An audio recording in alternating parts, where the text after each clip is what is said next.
record, proudly brought to you by Brand Source Home Gallery, inspiring luxury. Doctors Hospital, peace of mind is important when life happens. Doctors Hospital, always there for you. Call 949-6066. And Cayman Airways, call them on 949-2311 to book your nonstop flights to Los Angeles and Panama. Kirk Market, experience a world of choice. JN Money, from abroad to Yad. And Cineco, keeping Cayman covered.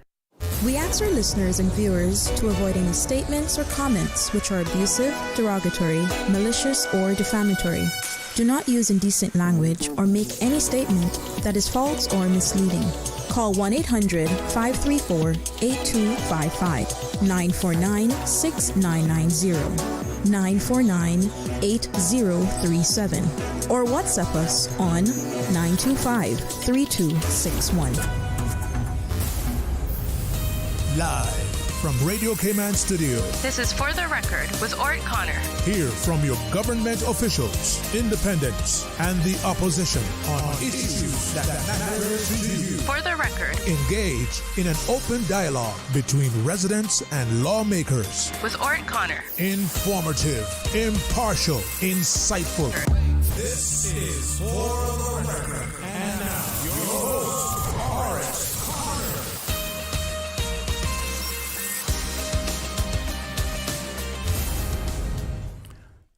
Good morning, good morning, good morning, O land of soft, fresh breezes and verdant trees so fair. Today is Friday, the 3rd day of October 2025, right here in the beautiful Cayman Islands.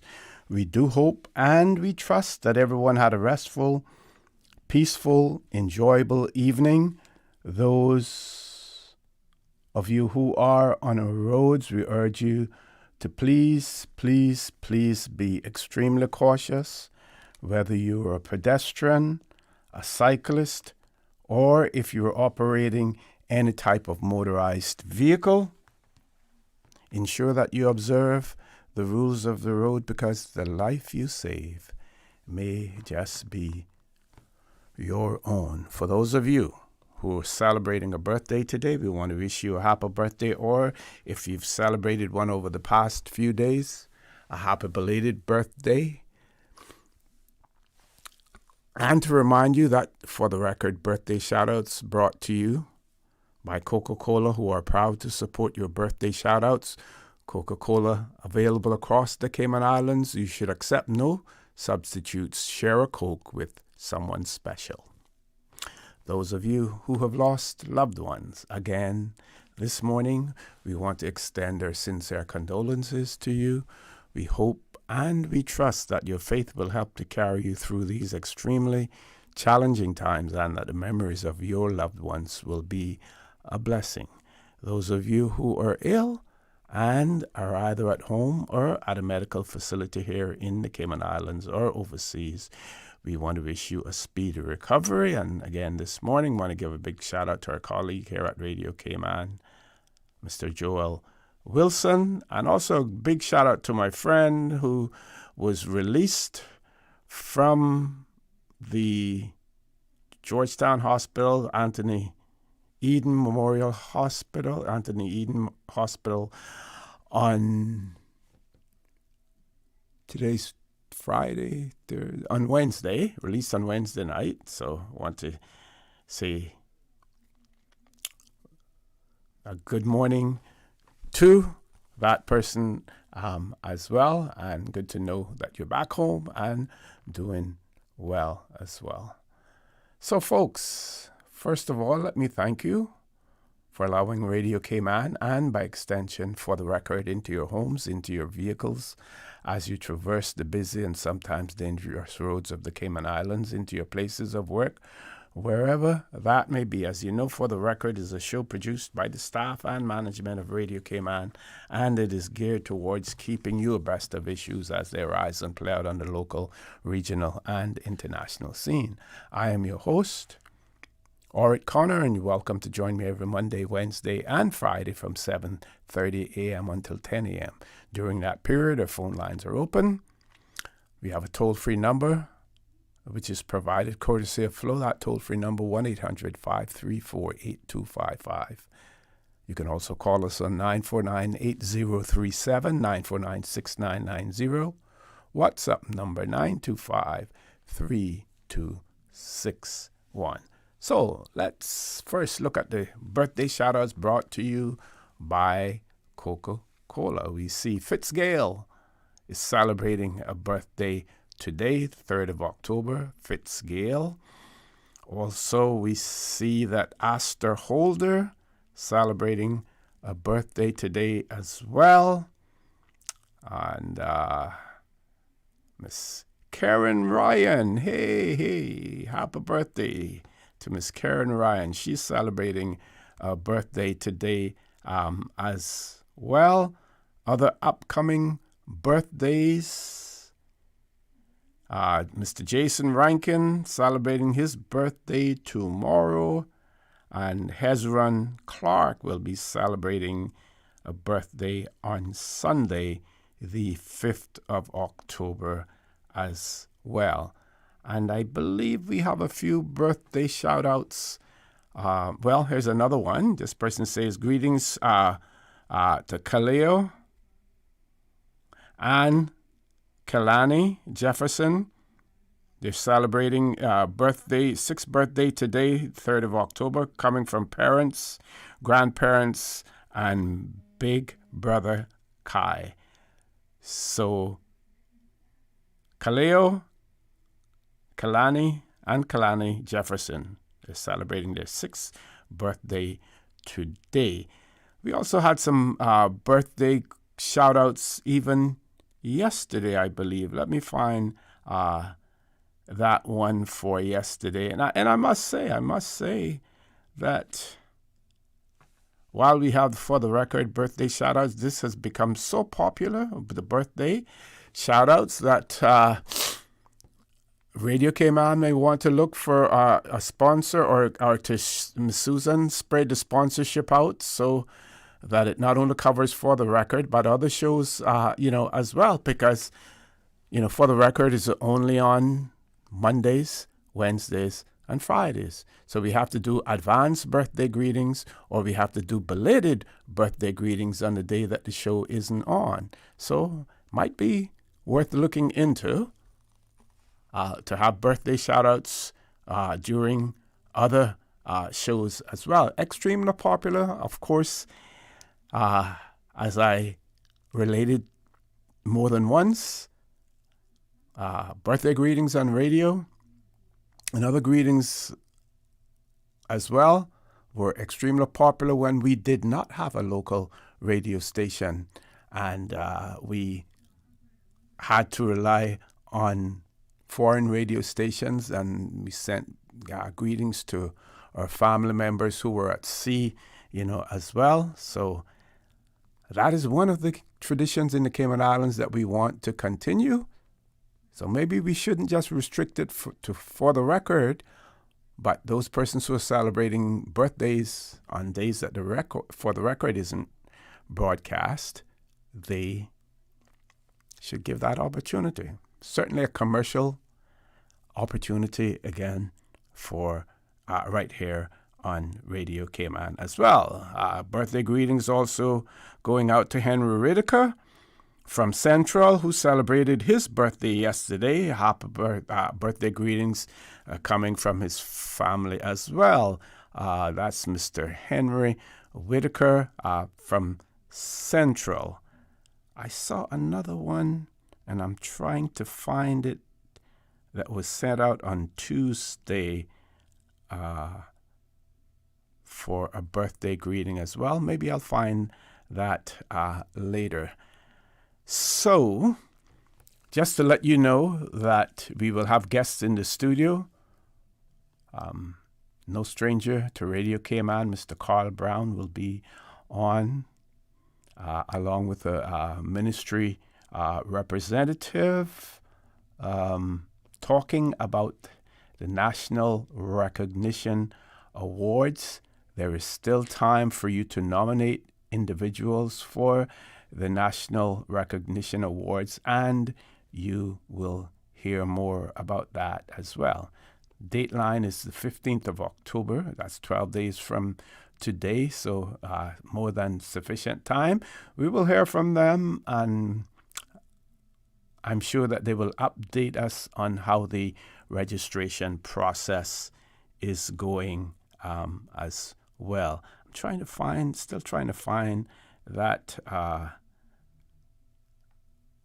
birthday greeting going out to someone on Tuesday. I'll find it later on. And I know it had to do with Mr. Larry Seymour and someone else who was celebrating a birthday. I'll try to find that as well. Meanwhile, I sort of commiserated over whether or not I should touch on this subject, and I'm going to only do it simply for information purposes. We see, on social media platforms, talk about the Deputy Governor's Second Chance program. I'm not going to call individual names or anything in relation to persons who may have recently benefited from the Second Chance program. No reason why. Why should Caymanians become a pariah in their own country? Such a small country, population of around 90,000, and with even smaller percentage of Caymanians, indigenous Caymanians as well. We see the same thing taking place, as far as those persons who put themselves forward as candidates wanting to serve their country in the capacity of a member of parliament. And if they're unsuccessful, then they are, to a certain extent, ostracized either by government or even by the private sector as well, as far as employment is concerned. Is that fair? Is it fair? That's a rhetorical question. I have an answer to for that. But to you, is it really fair? So this is an article. This was from, may have been Cayman News Service. CIG to take on ex-cons in pilot program. And this was on the 25th of January 2019. Portfolio of the Civil Service has begun a new initiative to provide a fresh start for Caymanians, right? Caymanians who have been convicted of crimes and served their times, but are now in need of work as they transit. That really should be, I would say, transition back into society. While the government has pressed the private sector to take on rehabilitated prisoners, the civil service has only rarely provided work for former inmates until now. The Second Chance pilot program received Cabinet's approval and launched this month. That would have been when this was published on the 25th of January 2019. So the Second Chance pilot program received Cabinet's approval and launched this month with the first 5 former inmates. It aims to provide full-time government jobs for Caymanians who are able and willing to make a contribution to society following rehabilitation. And here's a quote from the then Premier, now Sir Alden McLaughlin. It is important to cut repeat offending by encouraging the rehabilitation of offenders and supporting them into employment on their release from prison, said Premier Alden McLaughlin in a release from government about the initiative. Government wants to help eligible Caymanians who have served their time with a second chance to enter mainstream employment and to make a positive contribution to the Cayman Islands community. The goals of this program are to achieve full employment and jobs for all Caymanians and to reduce crime and the fear of crime by offering meaningful work to former inmates. And again, I would say this initiative, hopefully, the private sector will do the same. We continue to see Caymanians being interviewed for jobs and reasons being given, because of their past history, because of criminal convictions, every excuse in the world to not to employ a Caymanian or to even consider them, give them some sort of positive consideration, for a job. Everything's done to exclude rather than to include. So hopefully this will serve as an example for the private sector as well. With that, we're going to take a commercial break. Please stay tuned for the record. We'll be back shortly. The Cayman Islands boasts of a long, colorful, and rich history. In tribute to our roots, Radio Cayman, the voice of the Cayman Islands, is pleased to bring you the Historical Vignette Series, brought to you by Rotary Central. For more than 110 years, Rotary members have used their passion, energy, and intelligence to take action on sustainable projects. The Cayman Islands, He hath founded it upon the seas. Albert Valentine Anderson Sr., MBE, 1904-1995. Mr. Val was one of the first Caymanians to earn a recognized accounting qualification. He studied in Jamaica and earned the London Chamber of Commerce certification in bookkeeping in the early 1920s, when most Caymanian men went to sea. He was the 2nd District Commissioner for the Scout movement in the Cayman Islands, a position he held for some 20 years. He was the driving force between the Scouts in the 1960s and the 1970s, seeing the movement through a period of growth. For his accomplishments in scouting, he was awarded the MBE in 1980. He was a dedicated civil servant, working as an internal auditor and rising to assistant treasurer. He was the first manager of the Cayman Islands branch, Price Waterhouse and Company, one of the first international accounting firms to be established here. Husband to Alice Consuelo Ebanks Anderson and father of 6, he was well known for encouraging young men to pursue their dreams. Radio Cayman's Historical Vignettes was brought to you by Rotary Central. For more than 110 years, Rotary members have used their passion, energy, and intelligence to take action on sustainable projects. Since 1993, Rotary Central has worked diligently each year to provide quality bus shelters to our community. A traveling convenience to our school children, the elderly, young people going to work, guest workers, and visitors using the public bus. We, Rotary Central, help you, our advertisers, make it happen. Your marketing dollar travels a far way. Positioning your message, your product, your services, your presence in over 83 bus shelters. Every dollar you spend, every advert you place helps to build another bus shelter, providing modest comfort for Cayman travelers. Reserve space now on the only billboard medium in the Cayman Islands. Email rotaryshelters@gmail.com. rotaryshelters@gmail.com. The Bus Shelters, a partner in community convenience. Another inspiration program by Rotary Central Cayman Islands.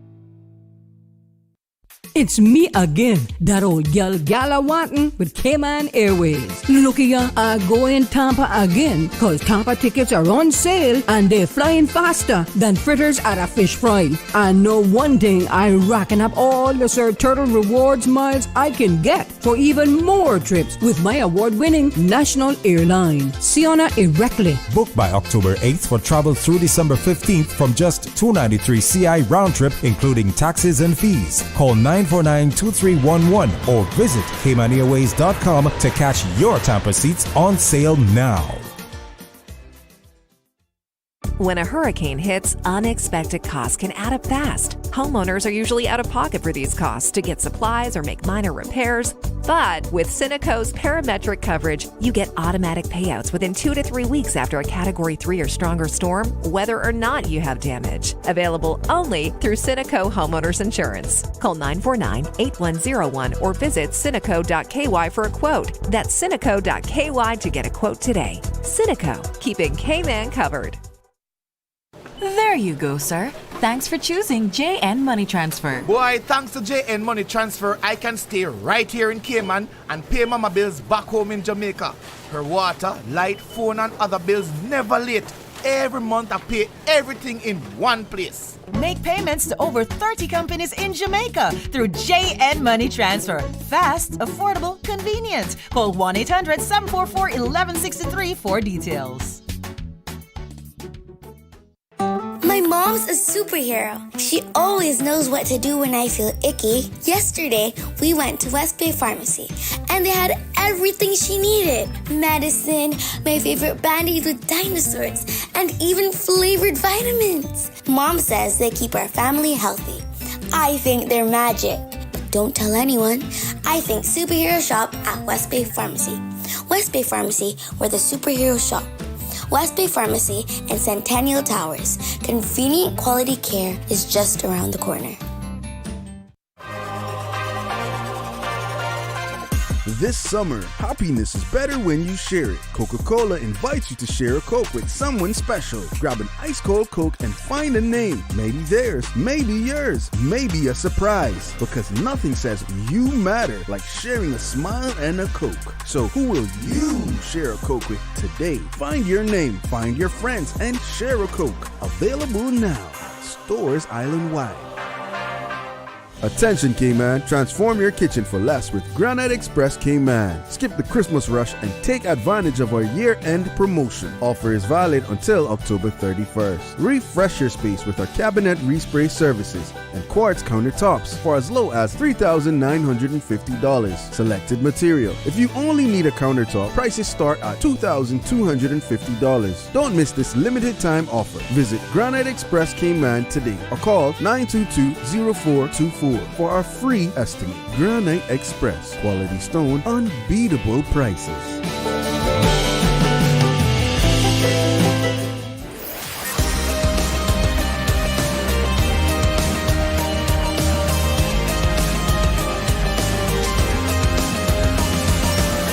This is For the Record. Good morning and welcome back to For the Record. 7 minutes before we go to the 8 o'clock news, and then after the 8 o'clock news we will have Mr. Carl Brown in the studio with us talking about the National Recognition Awards. As well, one of our listeners informed that the former minister and leader of the opposition, Stuart McLean, started giving prisoners second chances in the Parks and Cemetery Unit 20 years ago, and that some of them are still there, as well. So what they're saying is that even before the pilot program was put in place, that was being done as well. I mean, what we need is we need clear-cut policies, from government. Again, I will speak to the one about this reluctance, or I guess in our maritime days, shipping days, national bulk days, they call it blackballing people, from jobs. Government needs to have a clear-cut policy in relation to the hiring of civil servants, who they will hire, who they won't hire, who, if you leave government to run for political office, is there should there be a time frame within which you're before you're eligible to rejoin, the government? Like I said, we're too small a population. We have a limited amount of talent that we can call upon without having to go outside our borders to get that talent. We need to have these clear-cut policies. So I was trying to find the birthday greetings and This was coming from Miss Ruth James yesterday, and she wanted to wish Henry Whitaker and Lara Seymour happy birthday on the 2nd October, which was yesterday. And those greetings, like I said, were coming from Miss Ruth James. So I did find that. And that was Tuesday she sent that. So like I said before, maybe we should have a birthday shout out every day on Radio Cayman. Again, an excellent commercial opportunity to expand the sponsorship, not just for the record, but others as well. Do we have a phone call? Let's grab the caller. Caller, good morning. Welcome to For the Record. Good morning, OC. Hey, good morning. How are you? Just getting to listen to you because I went to a particular gas station this morning and got engaged in a conversation. Their politics and couldn't get away. I just get back in the car and realize how late it is. I know you got to go to 8 o'clock. But I got be brief. OC, we should have a clear cut on most things here in Cayman. Straight across the board, OC. Rollover policy, everything should be straight across the board. You know, like how when you go to court, OC, and you're charged for the drunken driving, we call it. That it's mandatory that you lose your license for 1 year. That should be that too should go across the board. Everything mandatory.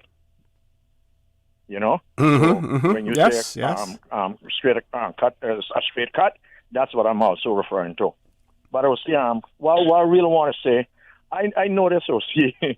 We should be careful, OC, with the people we give our passport to. We can just give that to any and everybody, OC. Is that the case? Passport? We have no control over that? Passport? Yeah, our passport. As long as they qualify under the British Nationality Act as a British overseas territory citizen living in the Cayman Islands, the answer is yes. OC, I was at the airport. I see an Indian. I could call the nationality Indian because I'm not afraid of nobody. Standing there, see this person. Look, I don't know how long was that. First I seen him, and he was he didn't speak. He speaks raw, Patwa, Indian, whatever you want to call it. He had 5 passports in his hand. And 3 children anyway standing by him. 5 passports, Cayman, children too, you know. The Cayman passport. Yeah. So, probably. If he doesn't, well, as long as he has been naturalized as a British overseas territory citizen, yes. Wow.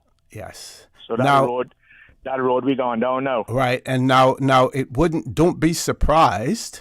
You wouldn't be surprised if that individual may not still be subject to some form of work permit requirements. And when I say some form of work permit requirement, it could be a permanent resident with the right to work in the Cayman Islands. Right.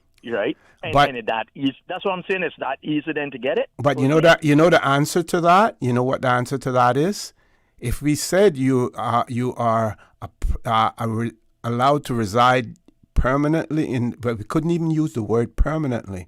Reside in the Cayman Islands with the right to work for a period of 10, 15, 20 years, that would put a stumbling block in the way that they would acquire British overseas territory citizenship under the British Nationality Act.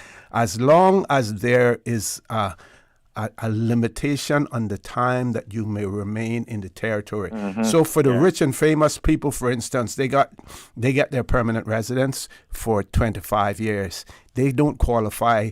They don't qualify because that 25 years is on there. You see. Yeah. But we have not seen the political will to go to the extent that we need to go if we want to take corrective action.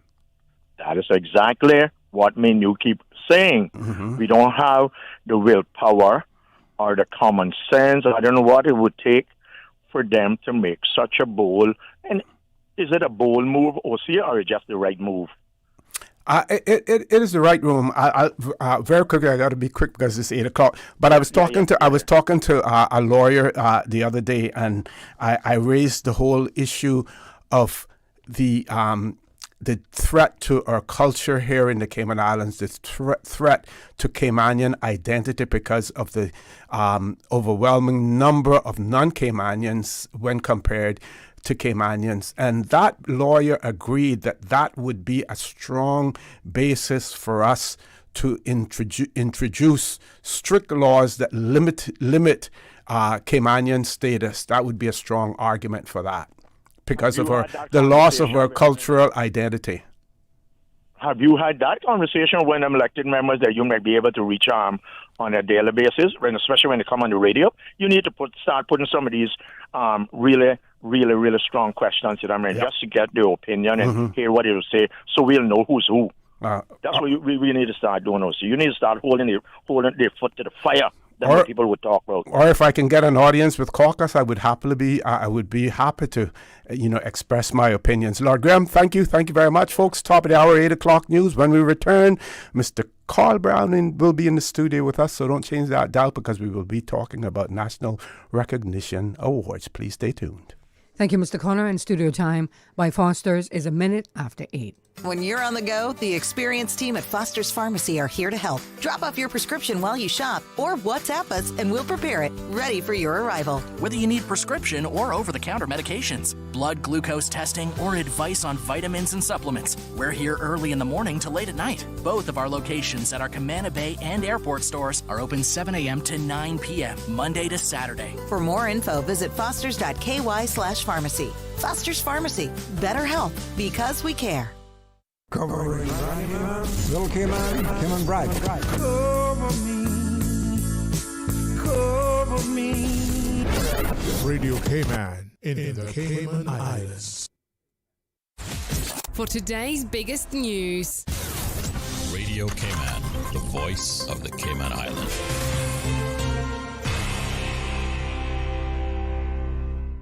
With your latest news, I'm Karsley Fuller. Government could soon be getting an administrative appeals tribunal. The Administrative Appeals Tribunal bill, if passed in Parliament, sets up one tribunal to hear a range of appeals in relation to administrative decisions. The tribunal would replace several existing specialist tribunals that hear appeals under different sets of local law. The bill, gazetted this week and available at gov.ky, lays out its jurisdiction, structure, membership, and administration, with members appointed by the governor. For example, the president and deputy must be, quote, eligible for appointment as a Grand Court judge. There will also be at least 2 other legal members who must be attorneys at law with at least 5 years of post-qualification experience. The bill says the tribunal will ensure that appeals are processed and resolved as quickly and with as little cost as possible, be accessible to the public, including people with special needs, promote the best practices of public administration, use straightforward language and procedures, and act, quote, with as little formality and technicality as possible. The bill stipulates that proceedings will be open to the public unless otherwise ordered by the tribunal, and that decisions will be given within 28 days of a hearing. The government has a number of specialist appeal tribunals covering things like labor, immigration, refugee protection, and planning. Cabinet approved the onward transmission of the bill to Parliament during its September 10th meeting.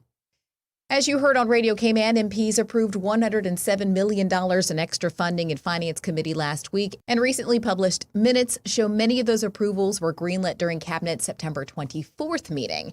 Cabinet agreed to reduce the budget for administrative and advisory support to members of Parliament by $227,000, but they boosted the line item personal emoluments for the Premier, Deputy Premier, Speaker, ministers, and members of Parliament by more than $436,000. More than $11 million was greenlit to cover additional healthcare expenditure for local and overseas care, geriatric services, and underinsured, and those with chronic ailments. $1.6 million of that came from the budgets for policy advice and ministerial services for health, public health programs, and provision of antiretroviral medication. Other supplemental appropriations, $604,000 for Children and Youth Services Foundation, $50,000 for Children and Family Support Services, $3.3 million for seafarers veterans, $1.5 million for agricultural supplies and regulatory services, nearly $7 million for health insurance for civil service pensioners, and more than $19 million for education-related services. You can find the full summary online at gov.ky. The trial of a woman accused in an assault case at Salty's heads into its second day. Here's Radio K-Man's Jevi Ebanks. Virginia Lewis Robinson is currently on trial for assault occasioning grievous bodily harm and, in the alternative, wounding with intent. The charges arise from a barroom incident at Salty's in Grand Harbor last October. It's alleged that in October 2024, the defendant struck the complainant in the face with a glass cup, which shattered on impact and caused serious injuries. The incident reportedly stemmed from a confrontation involving suspicion of an extramarital affair. The complainant, who was married at the time, testified that she became aware of her husband's relationship with the defendant. She stated that she had been in contact with the defendant's husband, who was also aware that his wife had a paramour. According to her testimony, the complainant went to Salty's bar to get food and, upon being seated, noticed her then husband at a table with the defendant. In a fit of rage, she began taking photographs of evidence of the alleged indiscretion. Her husband noticed her taking pictures and smiled, which she interpreted as adding insult to injury. The complainant admitted that she then approached the table and slapped the defendant across the face, causing her to stumble to the floor. Following the slap, the complainant said her husband restrained her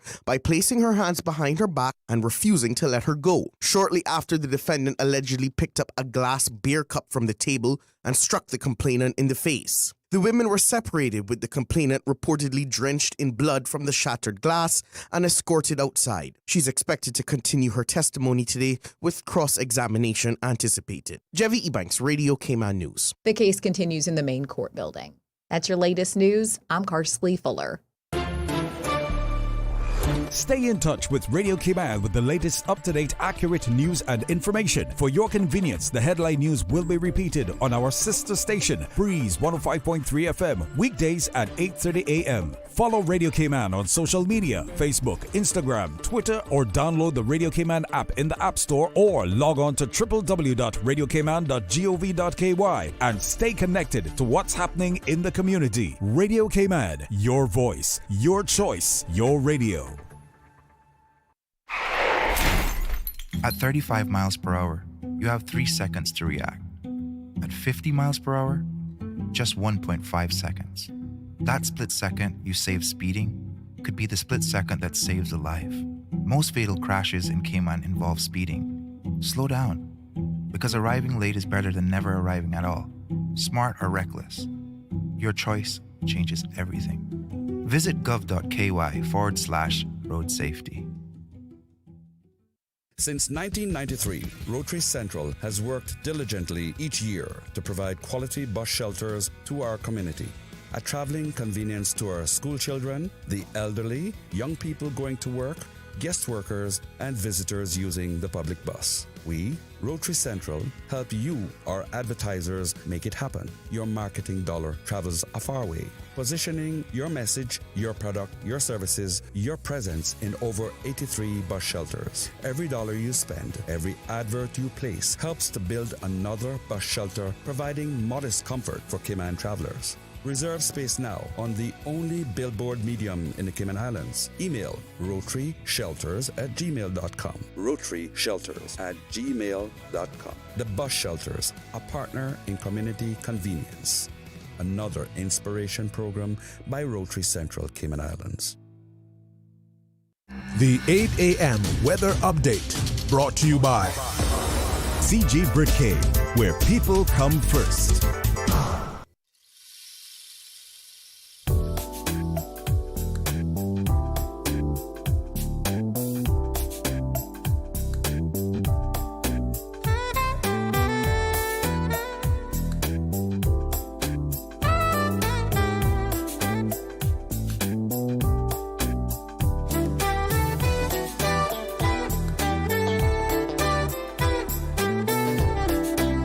Pleasant good morning. Let's take a look at the latest weather report. Current temperature is 85 degrees. Relative humidity is 85%. The barometric pressure is 29.89 inches and rising. The wind is out of the southeast at 2 knots. Overnight low temperature was 80 degrees. Synopsis indicate light winds, becoming variable at times, are expected to continue across the Cayman area through the next 24 hours due to a weak pressure gradient across the northwest Caribbean. Localized showers are expected this afternoon as a result. Radar imagery show isolated showers in and around the Cayman area. Now the forecast for the Cayman Islands for today, calling for partly cloudy skies with cloudy spells and a 40% chance of afternoon showers and possible thunder. Temperatures today will be in the low 90s with a heat index near 106 degrees Fahrenheit. Your winds will be east to northeast at 5 knots or less, and seas will be smooth with wave heights of less than 2 feet. Tonight, partly cloudy skies with a 30% chance of showers and temperatures falling near the upper 70s tonight. Your winds will be northeasterly, 5 knots or less, becoming light and variable, and seas will be smooth with wave heights of less than 2 feet as well. Low tide will be this afternoon at 12:54 and a high tide again tonight at 8 minutes after 7. The sun will set this evening at 11 minutes past 6 and will rise tomorrow morning at 6:17. And the outlook is calling for moderate winds on Sunday with an increased chance in showers from Sunday night as moisture is advected from the south. And that's the very latest on your weather report.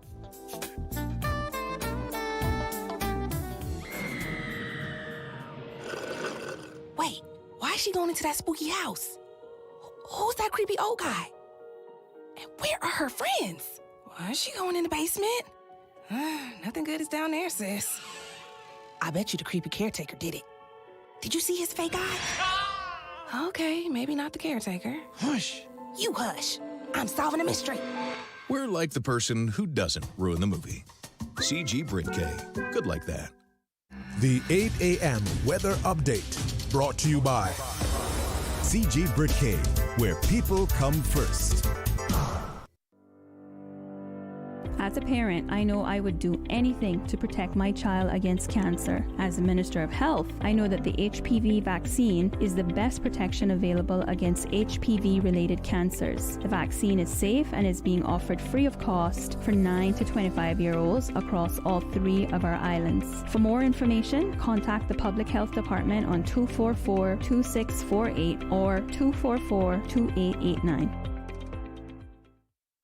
Tune in every Monday through Friday at 12 p.m. for Radio Cayman's Midday Newscast. Radio Cayman, the People's Station, your trusted official source for the latest news. The 12 p.m. news is proudly brought to you by Health City Cayman Islands. World-class healthcare within your reach. The traffic report is brought to you by Subway. Enjoy a delicious start to your day with breakfast from Subway.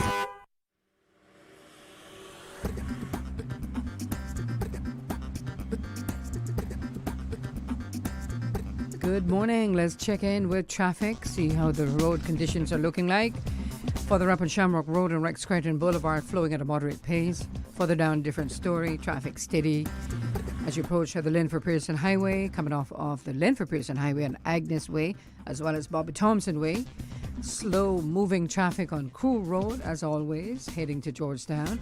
Heading east on Crew Road, traffic is moderate and traffic flowing pretty good on Edward Street and into Georgetown on Shedden Road, not looking too bad.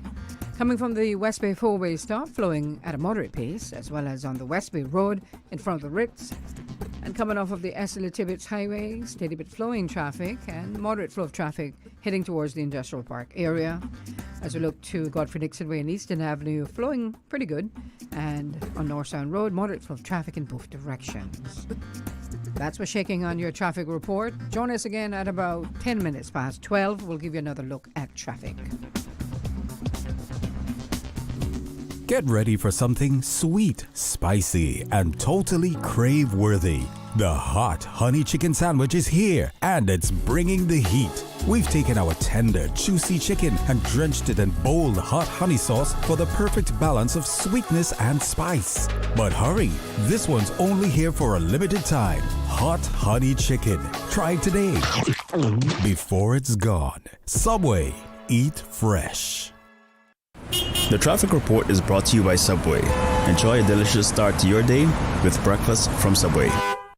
It's me again, that old gal Gala Wanton with Cayman Airways. Look here, I go in Tampa again, cause Tampa tickets are on sale and they're flying faster than fritters at a fish fry. I know one thing, I'm racking up all the Sir Turtle rewards miles I can get for even more trips with my award-winning national airline, Siona Erectly. Book by October 8th for travel through December 15th from just $293 CI round trip, including taxes and fees. Call 949-2311 or visit CaymanAirways.com to catch your Tampa seats on sale now. Circle of Love Women's Ministry fundraising gospel concert in West Bay, Saturday, October 4th, 6:30 p.m. Admission $10 at the West Bay Heritage Park, featuring the Red Bay Gospel Band, gospel recording artist Cranston Forbes, Live and Friends, Tanisha Morgan, and many, many more. All proceeds go to the Seniors Brunch 2025. It's a gospel event you don't want to miss. A gospel event you don't want to miss. Radio Cayman, maintaining the innovation. Got something on your mind that you want to share? You can send a text, send a voice note, or even request a song. Go on, give it a try. Message us at 925-3261 on WhatsApp today and get active with Radio Cayman. Also follow us on Facebook and Instagram, #Radio Cayman. Radio Cayman, maintaining the innovation.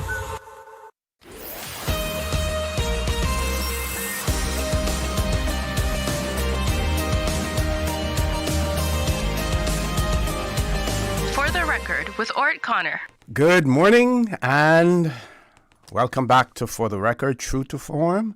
As I promised, we would have guests in the studio. Of course, when I was telling you that, Mr. Carl Brown was already here. He was even here before me this morning, and I got in here before 7 o'clock as well. We're going to be talking about the National Recognition Awards. That conversation is going to take place with Mr. Carl Brown and also with Ms. Alanis Linwood Amore, who is the Senior Policy Analyst in the Ministry of Youth, Sports, Culture, and Heritage. Folks, good morning. Welcome to For the Record. Good morning. Good morning to our listening audience. Good morning to Radio Cayman and their staff who are accommodating us. Okay, so Ms. Alanis, let's brief our listeners and our viewers who may just be hearing about the National Recognition Awards. Let's tell them what they're all about and then talk about the nomination process as well. Okay, absolutely. Good morning, everyone. So the title National Recognition Awards sounds quite foreign to many, but it should not be. This name change was actually done for recognizing individuals under National Heroes Day. So what you have already known and seen is that on National Heroes Day, which is the fourth Monday in January, we recognize individuals under a specific theme. However, National Heroes Day is a public holiday that recognizes our national heroes, those that were bestowed the title of a national hero, and we respect and honor them on that day, and should be every other day of our living lives. Yes. But the cabinet decided to do the name change to distinguish the award recipients for the theme of the year with those honored with the title of a national hero. So basically, these are the awards under National Heroes Day. And I'm pleased to share that this year's theme is physical infrastructure, which is, I think, one of the first times that we have honored physical infrastructure. And we can obviously talk about it in length, but it's definitely well-deserving. Mm-hmm. So when we think about physical infrastructure, we're not thinking about simply the roads. We're thinking about basically utilities, like every day, we're powered with electricity. Oh. You have water to use for your day-to-day lives. Mm-hmm. And then also the ports, where we get not only our food and sustenance, like some of our important materials. So physical infrastructure affects our everyday lives, and what we want to do as a ministry is obviously assist the government, the cabinet, with nominations and getting deserving individuals within this field to be honored on the day of National Heroes Day. Mm-hmm. Now, infrastructure is included in that as well, architectural landmarks and things of that nature? Yes. Mm-hmm. So what basically the ministry assists with the nomination period, but we, Cabinet has appointed a nomination committee that will assist us in that endeavor. I'm no infrastructure expert, but basically what the nomination committee would do is review the applications. So let's say we want to look at, the first category is landmark leaders. So we want to look at those individuals that have contributed towards our major infrastructure project or our landmark. So who were the hands that built our first national library? And that would obviously then touch into the conversation of architecture. So yeah. And who were the ones that built our roads? Yes. Who were the ones that came up with the airports? And who were the ones that initiated our municipal water system, which started in 1982? And who were the ones that connected East End to the rest of the Cayman Islands? Yes. These people are unsung, and we stand on their shoulders. Now we need to recognize who we are standing on.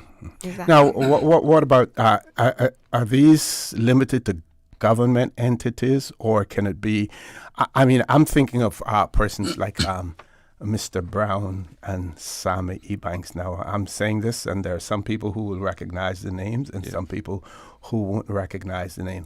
But in Georgetown, for instance, especially for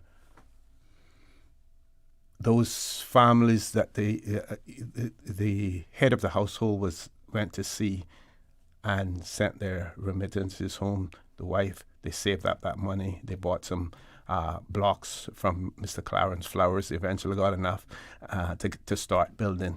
So we had a gentleman who lived in the Boilers area, Moringa Town area, Mr. Brown, devout Seventh-day Adventist, and his helper or carpenter along with him was a man by the name of Mr. Sammy Ebanks, who's related to Gwenda Lee, Alex, and them, and they were in the forefront of building in Georgetown, plus the arches and and others, but they built residential structures mostly. Would they be included in? Could be included in things like that? Absolutely, I believe as long as they meet the criteria. But even then, it's really up to the committee to review, and then after cabinet to accept those nominations and recommendations. But those individuals that you mentioned sound like our landmark leaders. If they have helped basically initiate what would be a lifeline of what we see up today with some homes or buildings, public buildings that are used, then why not make the nomination? I think one of the things that we don't speak about is actually putting that nomination through. Yes. Because as much as we would love to share these stories about some of these individuals and their accomplishments, because I learn every time I come to Radio Cayman. I had no idea about the names that you mentioned, but these are the people that we need to see. We need to see hopefully their descendants or family members can put a nomination through, and that way we know we have their story, and hopefully is approved and then accepted. The committee of 17 people, along with the ministry and along with the cabinet office, will align what has been submitted with the criteria, and also ask for further information to validate and to enable the applicant to have a good chance at being considered. Yes, that's our task. So if an individual might not know specific details of someone that they're nominating, as long as you put some supporting documents or a reference, like the neighbor might know all of the information because he or she saw this person's life, right? You just put in their contact details, and we will ensure that we reach out to them and find the additional information required. Now, you as a nominating committee, do you have? Is there a limit in terms of the number of individuals that you can refer to cabinet? Well, per each category, it has been capped. There's one category, landmark leaders, which is known as the early pioneers. That's capped at 25. The wording says the category honors up to 25, but it's always up to the discretion of cabinet to extend those, especially if we find that there has been a lot of originators, key executors, that basically contributed towards the major public infrastructure that we see today. So, but the committee usually gets hundreds of nominations, and they have the difficult task of sieving through them and providing cabinet with just 25. It's always good when you have more than... Yes. It is. Yes. And along the your discussion line, there are people who need to be considered and submissions made on behalf of. So we have a number of people who stood resolutely, sometimes on very, very shaky ground. The persons who originated the design and development of our Parliament building understand that they were politically opposed in a very, very strong way. And they stood their ground because of cost at the time. But the vision that was, I think that was Mr. Bush, Mr. Berkeley Bush, yes, who stood his ground and said that we are a growing community and we are emerging as an international jurisdiction of some choice, and we need to have all of the appendages that go along with that to make it work. There was a pushback around costs and around affordability, and understandably, because our population was pretty small at the time, but he stood his ground, and now we have those buildings as evidence of an important part of who we are and where we're going, and without them, we would not be as efficient and effective. Yeah, so those are our landmarks today. We need to dig into the treasure of our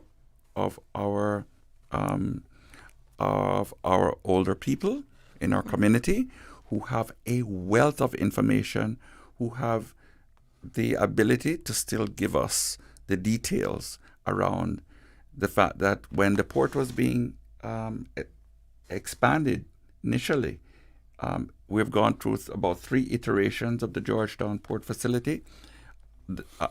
In the first or second instance, there was pushback again around cost. And I think Mr. Bush was also involved in that. And he lost the election after, too. Yes.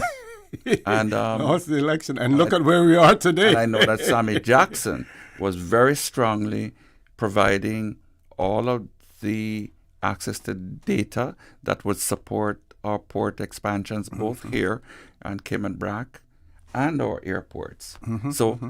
There are a lot of stories to be unearthed, and we would like for our applicants to reach deep down and come forward. We know that also, and this is an aside, but an important one, Dr. the Honorable Mr. Sir Linford Pearson. He came up with the MGTP, Master Grant Transportation Plan, which was exceptionally remarkable in its forward thinking that didn't succeed, but today it, in hindsight, was remarkable a plan. And where does that leave us? That is embedded in our history that he was resisted. Yeah. So these are interesting things that are going to be coming out of the woodwork. Well, if I were to be imaginative, and I'm glad you mentioned him, because if I were thinking of nominating him, for one of these categories, he was also instrumental in the telecoms industry, breaking up that monopoly that was enjoyed by cable and wireless. Yes. Okay. Look at what we have today. We have the C3s, we have the Digicel, we have multiple. If you were being, innovative and imaginative, and he could be nominated, for that in one of the categories. Yes. I think OC, it would be probably worth reading that category that he would probably apply for. So the first category is landmark leaders, and this category honors up to 25 individuals from across all 3 islands who led or contributed to the creation of major public infrastructure here on the islands before 1970. So this includes major roads, ports, airport, utilities, as you mentioned, and fundamental public buildings. And within each category, there's certain criteria where they have to have been either the originator, driving force, or someone who played a key role behind the public infrastructure in question, and someone that has left a lasting legacy that we see the public infrastructure currently today, every day, and up to the days to come. So having said that, before 1970, I know some people might be like, oh, well, they might not reach, that time. But you actually never know. A lot of the times when we do our research, luckily we have the National Archive as a part of the committee members, and they hold all of our historical information, so we can always cross-check. So whenever in doubt, put in the information. Yes. We will do the heavy work, which is fun sometimes. And Excellent. We're going to go to a commercial break. I'm going to read what one listener has written in, and this will give you an opportunity to think about it, for when we return from the commercial break.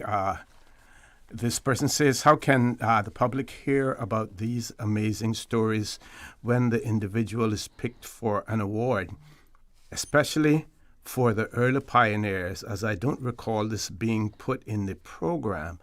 I appreciate this would make the program too big and costly, but maybe the committee could highlight these individual stories on Radio Cayman after Heroes Day. So they're talking about, that is a remarkable suggestion, and I would like to commend the writer? Yes. The writer, because that is a discussion point on committee prior to that coming in. Excellent. With that, we're going to take a commercial break. Folks, please stay tuned for the record. We'll be back shortly. Storms bring wind, rain, and unexpected costs to buy supplies, secure your home, or make minor repairs. Incidental expenses not covered by insurance. Until now, with Cineco's parametric coverage, you get automatic payouts within 2 to 3 weeks of a Category 3 or stronger hurricane, whether or not you have damage. Available only through Cineco's homeowners insurance. Visit Cineco.ky to get a quote today. Cineco, keeping Cayman covered. It's me again, that old gal Galawantin with Cayman Airways. Look here, I go in Tampa again, cause Tampa tickets are on sale and they're flying faster than fritters at a fish fry. I know one thing, I'm racking up all the Sir Turtle rewards miles I can get for even more trips with my award-winning national airline, Siona Erectly. Book by October 8th for travel through December 15th from just $293 CI round trip, including taxes and fees. Call 949-2311 or visit CaymanAirways.com to catch your Tampa seats on sale now. Did you know that Doctors Hospital provides urgent care services 24 hours a day, 7 days a week? And Doctors Hospital's urgent care physicians have access to the most advanced MRI and CT imaging in the Caribbean, providing reliable diagnostics when you need it most. When you need quality urgent care for an illness or injury, Doctors Hospital is here for you 24/7. Whether it's a migraine, chest or abdominal pain, shortness of breath, broken bones, or another urgent need, Doctors Hospital at the top of Walker's Road. Urgent care right now. Looking for fresh, healthy food that's full of flavor? Then you've got to visit Kirk Market. Our dishes are made with fresh, high-quality ingredients. Enjoy vibrant mixed greens or satisfying pasta salads. Or try one of our delicious grill options like blackened chicken, spicy beef steak, or grilled salmon. Looking for something light and flavorful? We've got sushi rolls and poke bowls prepared daily. And don't forget to explore a hot bar or Billy Fresh salad at the salad bar. Stop by Kirk Market today for breakfast, lunch, or dinner and taste the difference. Eat well, live well with Kirk Market. Can you imagine your home completely organized? At Brand Source Custom Closets, we can. We specialize in designing and building custom closets and storage units for any room in your home, including the garage, with tailored designs and custom LED lighting solutions to fit your lifestyle and budget. Our custom closets expert is committed to enhancing the value of your home with a solution that is uniquely yours. Visit our showroom or call 623-6774 to schedule a no-obligation appointment with our design expert. Brand Source Custom Closets, 209 Dorsey Drive, Industrial Park.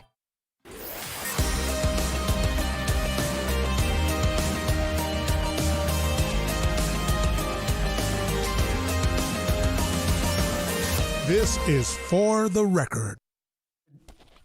Good morning and welcome back to For the Record. For those of you who are just joining us, we're talking about the National Recognition Awards. We're talking about the nomination process. We will give you details in relation to the process itself. I will tell you, though, that the nominations were open from the 1st of September 2025. They're open for 6 weeks. The deadline for nomination acceptance is the 15th of October of this year as well. Talking about it in the studio, we have Mr. Carl Brown, who's a member of the nominating committee, and also we have Ms. Alanis Linwood Amore, who is the senior policy analyst in the Ministry of Youth, Sports, Culture, and Heritage. So, folks, we had that question and suggestion at the same time. I'd like you to opine on that.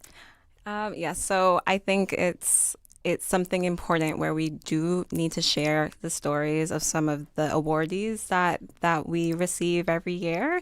Is definitely is something that we will suggest to the nomination committee at the next committee meeting, and I will obviously bring it up to the chief and the minister. But I don't see why we can't start. One thing that we did discuss off air was highlighting our national heroes, which is something that the ministry is actively working on. So I just want to mention that we've worked with the Ministry of Education, and we've put forward some books that highlighted our 10 national heroes at the time. Granted, we now have 4 national heroes that were announced. I guess it was this year, 2025, National Heroes Day, and that is something that we're working on, a phase 2 of that book and educational series. So.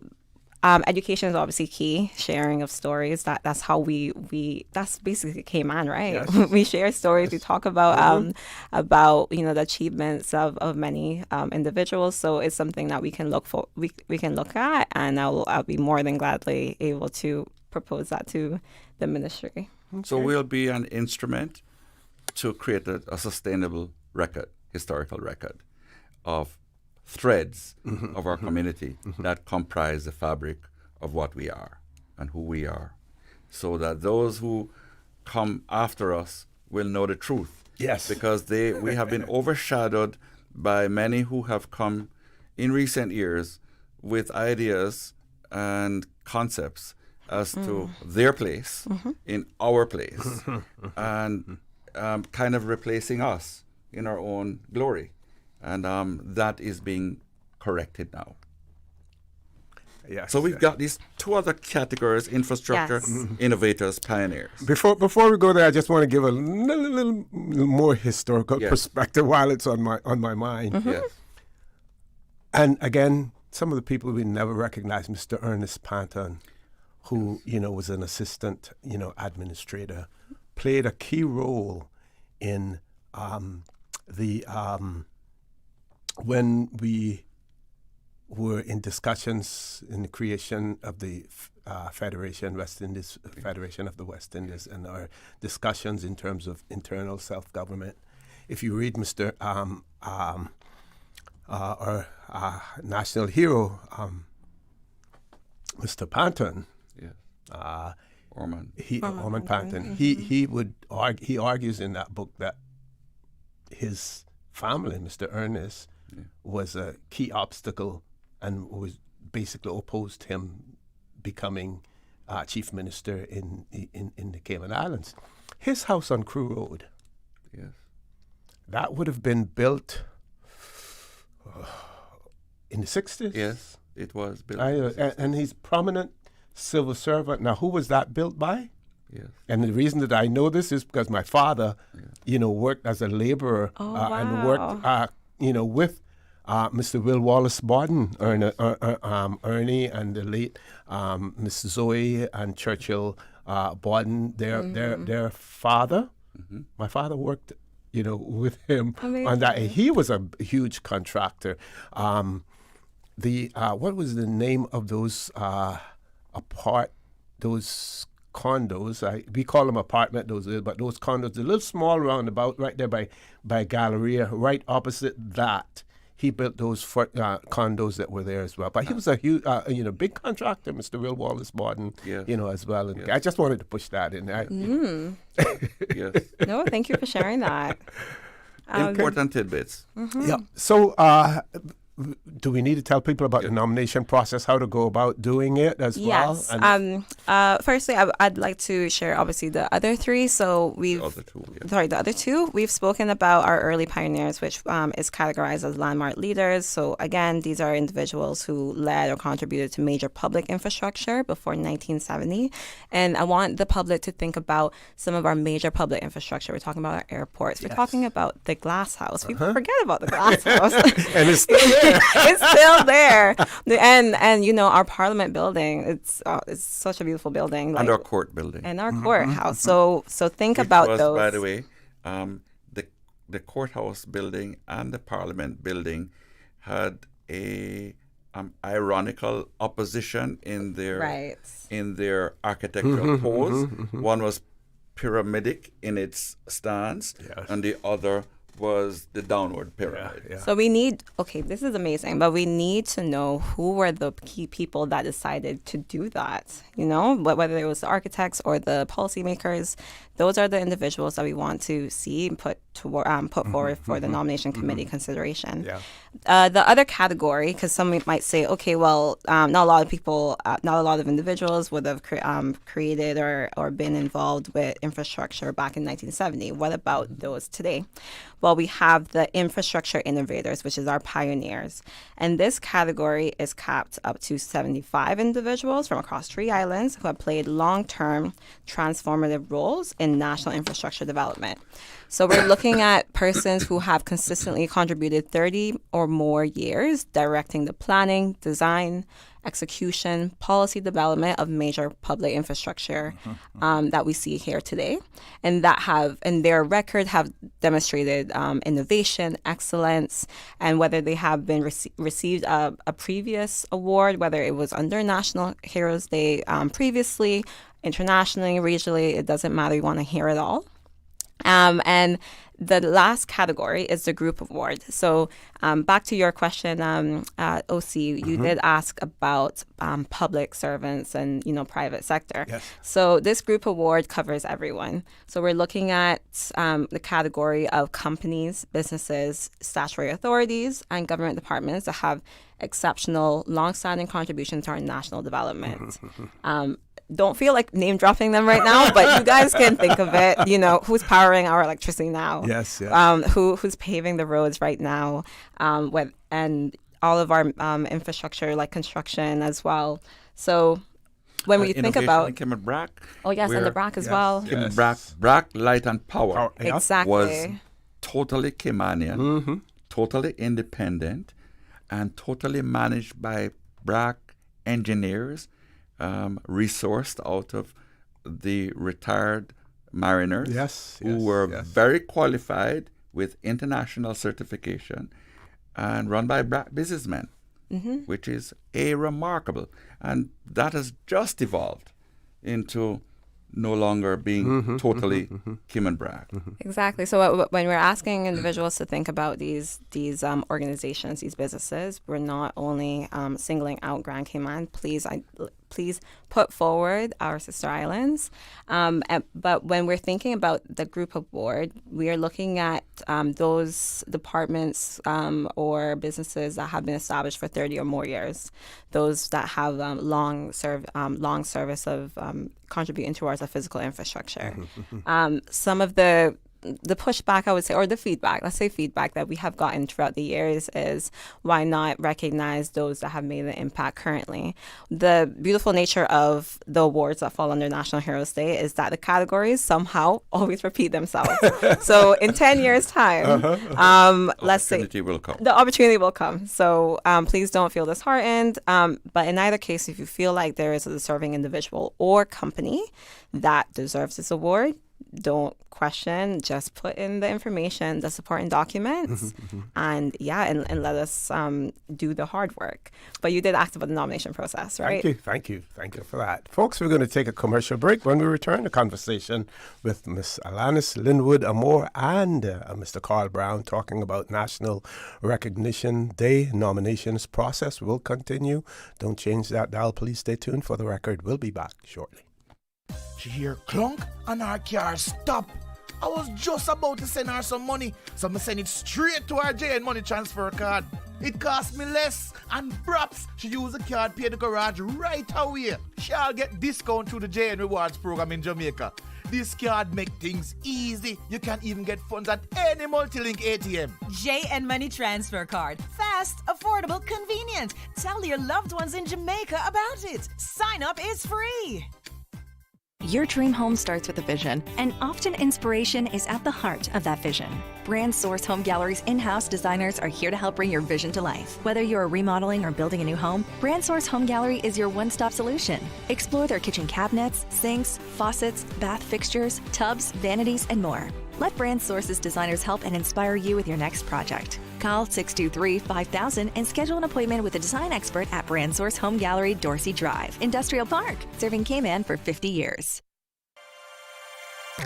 Looking for fresh style, bold color, and flawless nails? Genesis Unisex Salon and Barber has you covered for those sharp fades, clean cuts, and perfect lines. Barber Ali has your looks on point. Our nail tech Anita's classy, bold, flawless nails will have your heads turning. For sure. Not forgetting hairstylist Des when it comes to relax, color, braids, cornrows, wig installations, you name it. Des does it all. Right now, Genesis Unisex Salon and Barber is running specials you don't want to miss. Come visit us next to High Low Grocery on Franksound Road, North Side. Genesis Unisex Salon and Barber, where North Side goes for beauty. My mom's a superhero. She always knows what to do when I feel icky. Yesterday, we went to West Bay Pharmacy, and they had everything she needed. Medicine, my favorite band-aids with dinosaurs, and even flavored vitamins. Mom says they keep our family healthy. I think they're magic. Don't tell anyone. I think superhero shop at West Bay Pharmacy. West Bay Pharmacy, where the superheroes shop. West Bay Pharmacy and Centennial Towers. Convenient quality care is just around the corner. Looking for fresh, healthy food that's full of flavor? Then you've got to visit Kirk Market. Our dishes are made with fresh, high-quality ingredients. Enjoy vibrant mixed greens or satisfying pasta salads. Or try one of our delicious grill options like blackened chicken, spicy beef steak, or grilled salmon. Looking for something light and flavorful? We've got sushi rolls and poke bowls prepared daily. And don't forget to explore a hot bar or Billy Fresh salad at the salad bar. Stop by Kirk Market today for breakfast, lunch, or dinner and taste the difference. Eat well, live well with Kirk Market.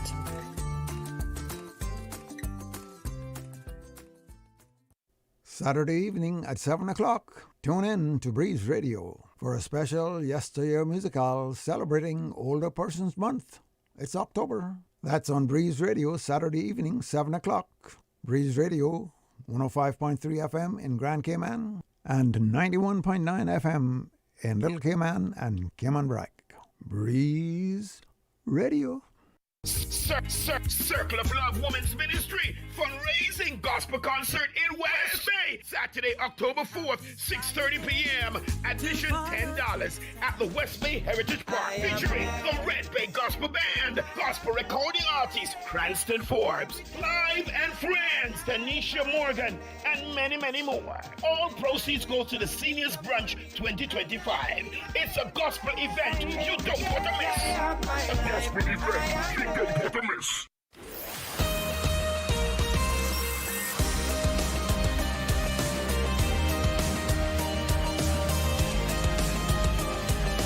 the Record with ORRETT Connor. Good morning and welcome back to For the Record. We're talking about the National Recognition Awards with Mr. Carl Brown and Ms. Alanis Linwood Amore. Sorry for that pause there. Ms. Alanis Linwood Amore. Nomination day open. Our nominations open on the 1st of September, close on the 15th of October. One of our listeners has written, it says, for early pioneers, they need to check Commissioner Hurst's notes on the history of the Cayman Islands. That book, for example, the development of our first roads and other structures throughout the islands. We were talking about that just now. But I'm going to take the writer up on this and say that we need the people to do the nominations. The committee is there to accept the nominations, to basically analyze them and to make recommendations to cabinet. But the nominations have to come in. And what they're basically saying is that even if you have just a limited amount of information on the individual or the entity that you wish to nominate, please send those in. That starts the process. We continue to complain about our failure to recognize our own Caymanians, but when we get that opportunity to do so, we don't embrace it. You need to embrace it. Folks, over to you. Yes, and on that note, where to make the nominations is on our government website, gov.ky/YSCH. And there is a button. We've made it a blue button. So we've made it quite easy for individuals. Just click on that button and it takes you straight to a nomination form. We have also made a how-to video on how to make an application. It should also be on our website. And once you do the form, it shouldn't take as long. You just select the category that you want to make the nomination, put whatever supporting documents you may have, regardless if it's little, and we will have it, and by that point, the nomination committee reviews, and if we require supporting information, we'll reach out to whoever you put as a reference, whether it's the next of kin of someone who may be deceased, or whether it's their employer. Like, for example, if it's an entity, we will reach out to the entity themselves. So gov.ky/YSCH, and if you have any doubt and want to call in, you can call in 244-2424. That should be easy. 244-2424, or email us at nhd@gov.ky. So we'd like for you to give the full name, correct name of group or person. Make sure that the details that you're providing are as accurate as you understand it to be, and also provide the documentary reasons why you're nominating. And also, we would like for you to understand the importance of completing the questions that have an asterisk. They're compelling questions that need to enable your nomination to be successful. Yes. And if you have challenges, you can refer to the resources that our ministry provides, and you can also rely on our public libraries to assist you with making nominations if you're challenged around the matter of computers, which some of us are. So some of our older people who are most very much in the position of knowledge have a challenge with accessing and getting through to this nomination process. You can see a friend through the library. So what do we say to those prominent families in the Cayman Islands who where they're at today is directly as a result of what their forefathers did for them? Now, some, they may be quite modest and not want to put their names forward. I mean, I can think of a few. I could, look down Elgin Avenue here. If there was a window and Radio came on, and I could see one right there, and we know, their roots, where they came from. What do we say to those who are reluctant to do so because of modesty or because they don't necessarily want to rub their success, in people's face, quote unquote. I would say this from, think about our young people. Those families who might, feel just modest and wouldn't want to share. Yeah. History cannot be gatekeep. So I think that the issue that we always find is that a lot of generations to come do not know the history behind the roads that we walk on today or the buildings that we go in every day. And I think it's our duty as a community to share our history, because if we don't document and share our history, then that's how we lose it. We see that in many big countries around the world, how they are, with multiculturalism. We are a melting pot at the end of the day.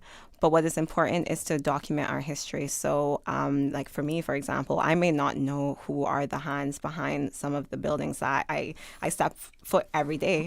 But it's important not only for me to know, but it's also important for the future generations to come. So I want to obviously put that forward, not only because we are the Ministry of Youth, but we need to think of it as a community. We need to save and safeguard our history. It is actually a part of one of our national priorities in the ministry, where we preservation art and creating awareness of our culture and heritage. So whether you feel like you want to, be modest and stuff, please don't think of it that way. Yes, think about it in terms of an educational perspective. Mr. Carl? In following your line, our senior analyst, Mr. Lannis Linwood, would like to really thank you and our ministry resources for enabling us to reach where we are and to accomplish some of what we are accomplishing. But there is a lot more to conquer. Our population is becoming so diverse that the Caymanian segment of the population is the minority segment. That is under threat, and part of it is because of an ingrained humility around who we are and what has been done here. We need to shed that and shed it quickly for us to still remain, in essence, the Cayman Islands that has the Cayman Islands signature. If you do not share the story of who we have been, you will not be able to share the story of who we truly are, and we will not be able to let other people come who come with false stories and for various reasons and motives, that we can redirect them when they try to belittle us about who we truly are. So I'm going to raise some names right now. Yeah. So the families of the late Tom Jackson. Yes. Do not hesitate. Spot Straight was called Tom Jackson Lane. And it should be renamed Tom Jackson Lane, because he hand-carved that. Yes. He led the hand-carving of Spots. Well, the family of Mr. Bonner Russell, who Shedden Road, Crew Road area there, built that road. Family of the late Mr. Arthur Martin, who was instrumental in hiring the crews, to do that as well. All of you put those nominations in if they haven't already been put in. I apologize for calling names, but they're not heroes anyway. Yeah, they're part of our history. Yes. So let's get out there and honor them. The family of Mary Bodden, yes, who was the center of what Mary Street is and what Maryland was. Yes. And Maryland was developed away from the sea with a whole lot of thought process when Nor'westers used to come in with a lot of passion. It was set back to enable business to still be sustained under significant weather conditions. That entire estate of Maryland and Mary Street was our city infrastructure initially. Yeah. And forward out of that was orchards and other plantation-like scenarios. Yes. Okay, we're getting to that point. I want to give you both an opportunity for some closing comments as well, starting with you, Mr. Brown, and then, of course, Mr. Lannis will have the last word. I'd like to thank our government. for creating the opportunity that we can do what we're doing. We'd like to thank our volunteers on the committee who represent each district, and we'd like to thank the ministry and also thank our cabinet office for doing a lot of the hard work, and then they're going to be doing a lot of the real hard work to make sure that the 26th, the Monday, or that last Monday in January will be reflective of the glory that needs to come out. Would also like to ask you, please, do your small part, which will eventually become a big deal for generations to come. Yeah, thank you. And as a reminder, everyone, the theme for 2026 National Recognition Award is Physical Infrastructure. To make a nomination, please visit gov.ky/YSCH. You can call 244-2424 if you have any questions or concerns, or email us at nhd@gov.ky. You have until the 15th of October, which is less than 2 weeks away. Not sure if there will be any extensions. You know, it is a busy time of the year, so please don't wait until the last minute. Put forward those amazing names or organizations, departments, statutory authorities. And yeah, let's have a really good National Recognition Awards for next year. And when the awards are closed, when that closing date, the rest of the story is going to be the hard work of certifying this and then going back and forth to validate all of this to make sure that these awards are remarkably placed where they should be. So, folks, if you see ORRETT Connor's name, that is my name, show up on there for pressing bricks for John Walker. Don't blame anyone if you haven't submitted other nominations. And when we return after the 9 o'clock news, I'll explain to you what pressing bricks for John Walker is all about as well. Please stay tuned for the record. We'll be back immediately after the 9 o'clock news. Thank you very much, ORRETT.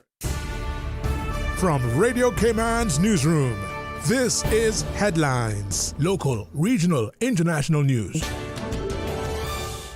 The Headline News is brought to you by Kirk Market and Health Services Authority.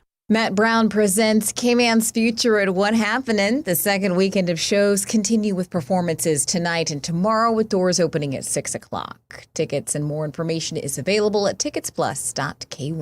In international news, one of the victims killed in yesterday's synagogue attack was hit by police gunfire as they shot the attacker, according to the Greater Manchester Police Department. 2 Jewish men were killed when a man drove a car at members of the public before stabbing people. 3 people remain in hospital, with one also being treated for a non-life-threatening gunshot wound. The synagogue's leaders say this, quote, is an episode that has changed us all forever, thanking first responders and security for, quote, swift actions. The family of the man who police believe carried out the attack expressed, quote, deep shock and sorrow and condemned the, quote, heinous act. 3 other people have been arrested, and police are treating the attack as a terror incident. UK Prime Minister Keir Starmer has also thanked first responders after visiting the synagogue, adding that he will ensure the Jewish community is, quote, safe and secure. And Apple has pulled apps that lets users flag sightings of officers from U.S. Immigration and Customs Enforcement. The tech giant told the BBC it removed IceBlock from its app store after law enforcement made it aware of, quote, safety risks associated with it and similar apps. According to a statement sent to Fox News Digital, the U.S. Attorney General had, quote, demanded the app's removal, saying it was designed to put ICE officers at risk. Those are your headlines. I'm Carsley Fuller. More news available at www.radiocayman.gov.ky. Check out our social media pages: Facebook, YouTube, X, formerly Twitter, Radio Cayman Headline News.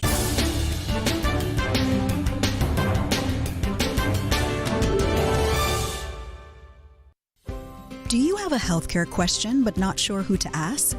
Contact HSA's Patient Call Center to speak to one of our experienced clinical team members. We are here to answer your questions and help guide you through your healthcare journey. Need to make an appointment? Our team can help. Contact HSA at 949-8600 or email info@hsa.ky.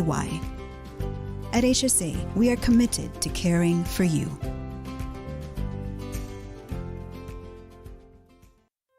Looking for fresh, healthy food that's full of flavor?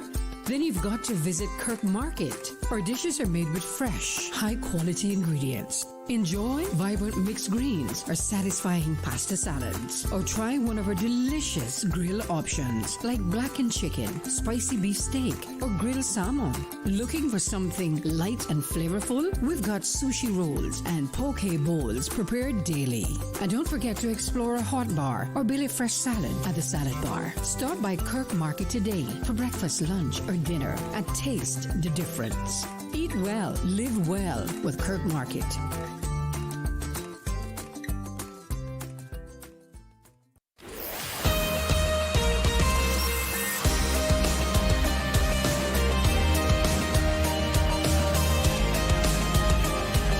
For the Record with ORRETT Connor. Good morning. Welcome back to For the Record. No guests in the studio, so the phone lines are open. I believe that we are still experiencing some issues with our WhatsApp number. Miss Susan, it's working now? Oh, we're working on it. Yeah, we're still experiencing some issues there, working on it. So if you're trying to call in, please call us on our toll-free number. And of course, you have to be a Flow subscriber to be able to use that number. That is 1-800-534-8255.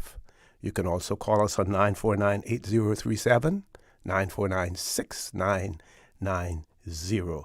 So, one of our listeners, and this is extremely important, the person says that they hope that some of the specialized workers who built most of the public structures on the Cayman Islands will somehow be brought forward and not just the well-known contractors of the day who are always mentioned, who really physically built the Presbyterian Church, for example. And so we that's a good point as well. But the important thing is, folks, that you need to nominate those individuals. You need the Mr. Browns, this Mr. Sammy Ebanks, and all of those persons that worked along with contractors like Mr.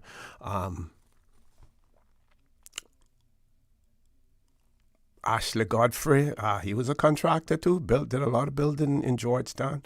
Got to get those information in there. If he had a helper, and I know I have a late friend who worked as a helper for Mr. Ashley Godfrey, for a while. As a matter of fact, his first foray out to sea as well, he sent his remittance, some of his remittance home to Mr. Ashley Godfrey, who purchased property, for him, with those remittances as well. We do have a caller. Let's go to the phone lines. Caller, good morning. Welcome to For the Record. Good morning, caller. Welcome to For the Record. Miss Susan, you said we had a caller? Hello? Yes, hello. Oh, yes. Good morning, Mr. Connor. Good morning. I could hear you, but it sounds like you couldn't hear me. Right, yeah. Yes, sir. I just wanted to chime in where the guests were just speaking there. It sounds like they're having trouble trying to get people to nominate, and they're trying their best to offer. Not really. What they're trying to do is encourage people to get their nominations in early. You end up with a flurry at the last minute, and we're trying to avoid that as well. Okay.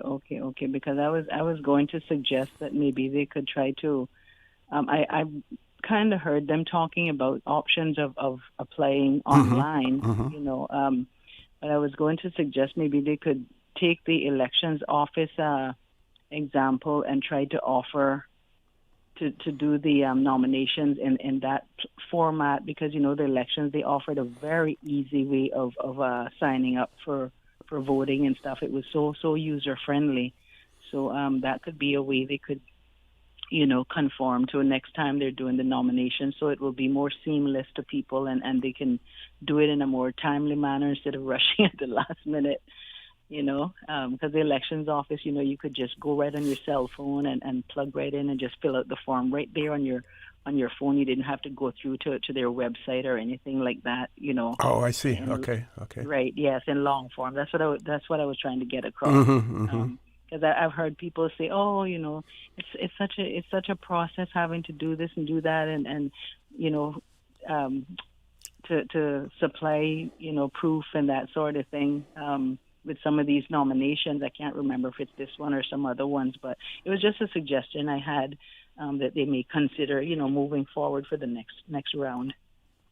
Okay, that's to make the process a little certainly a valid point. I wish you'd called earlier while they were in, or sent us a message. So they. I tried calling, but nobody picked up. So I didn't think you would check your text messages while they were there. I always check. If you're watching me on camera, if I don't have two phones in the hand, I have at least one in the hand, constantly checking as well. Yeah. That's true. Okay, well, they'll hear it somehow or another. Yes, I'm sure. You know, we there are people from the comms department, the ORRETT administration building, who you know, listen and get feedback from people as well, and then they pass that information on to the requisite entities as well. So thanks again for that suggestion. Also, yeah. Yep. Okay, you're welcome. Okay. Any other caller on hold, Ms. Susan? No callers? Okay. So let's go back to this issue. And Lord Graham mentioned it about persons holding Cayman Islands passport. And I'm going to sound like a broken record, but let me place emphasis on this. As long as we remain a British overseas territory, and as long as the United Kingdom government keeps the parameters the way that they are, that they will control nationality, then we are limited to what we can do in relation to a person holding a Cayman Islands, a passport that says Cayman Islands on it. That person may not possess Caymanian status, but derive their nationality through the British Nationality Act. So unless the UK government says, you know, you can have your own nationality without becoming independent, we'll create a separate legislative process or legal process for you to grant Caymanian citizenship to whomever you deem may be entitled or you may want to grant it to. Unless that happens, we have absolutely no control other than what Barna Scotland told us in the 1990s when she was here.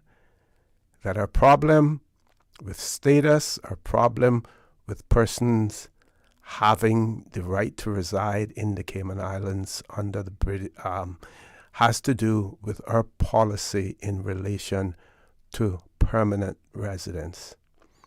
Now, let me break that down granularly for you. Right? We decide who is allowed to reside permanently in the Cayman Islands. What does permanently mean? Permanently means that there is no time limit for you to remain. Let's use other examples.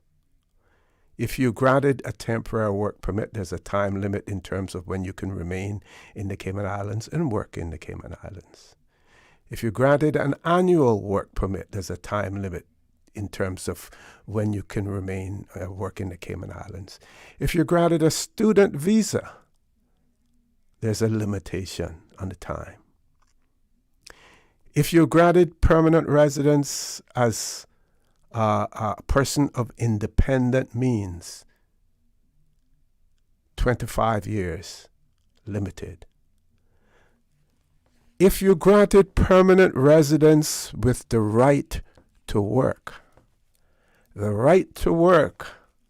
and there are even question marks around that because there are many persons who had the right to work and did not maintain that right to work because they failed to pay the annual fee associated with the particular occupation under which they were still working. And there was some, when I say prominent, there are some people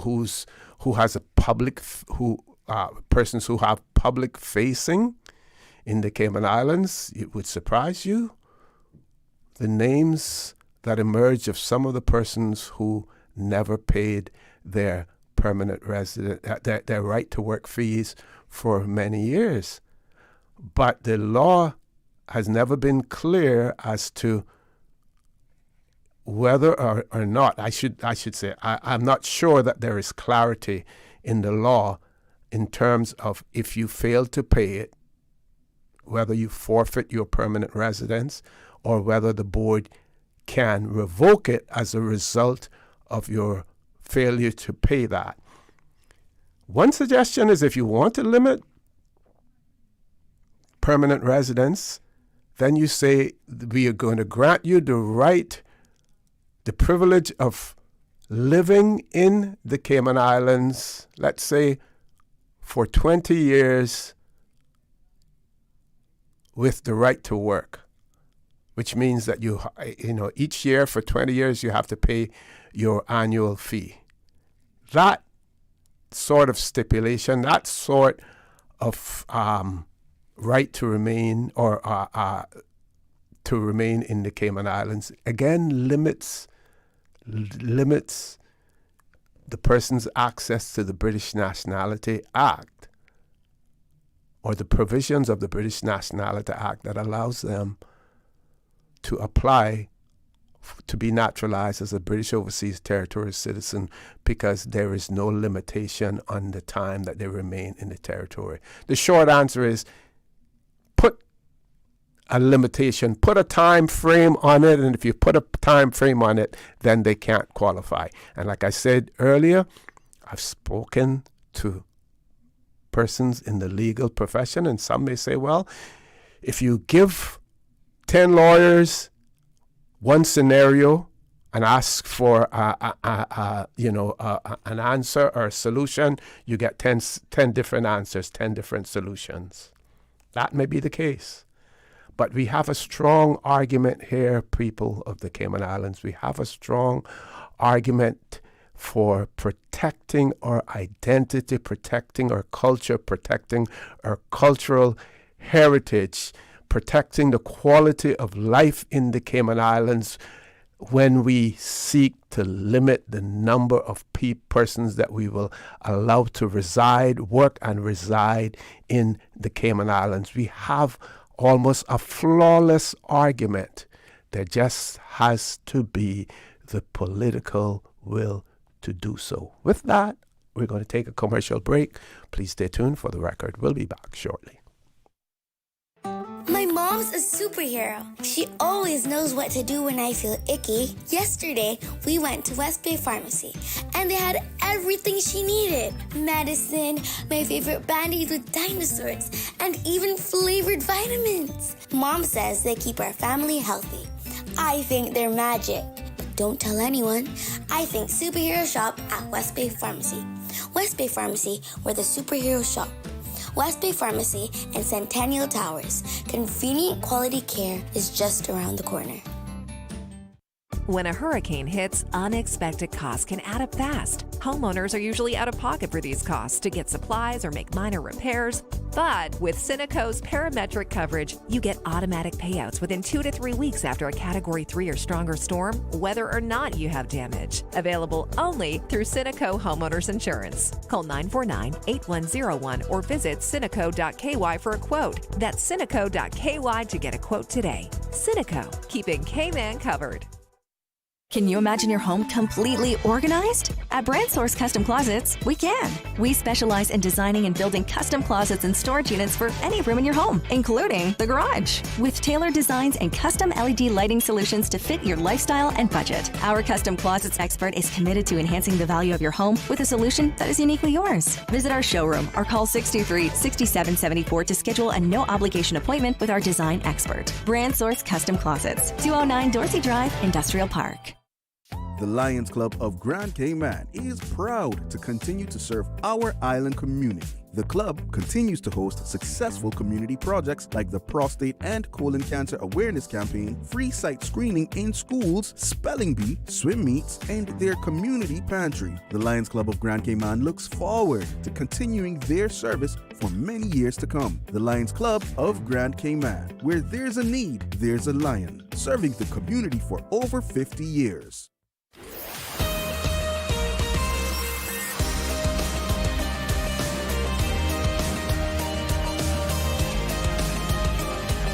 For the Record with ORRETT Connor.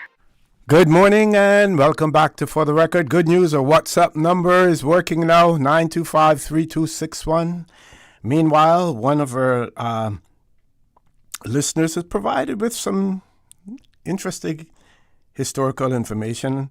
I believe, I'm not sure whether or not the person is on the island now or they're back in Pennsylvania.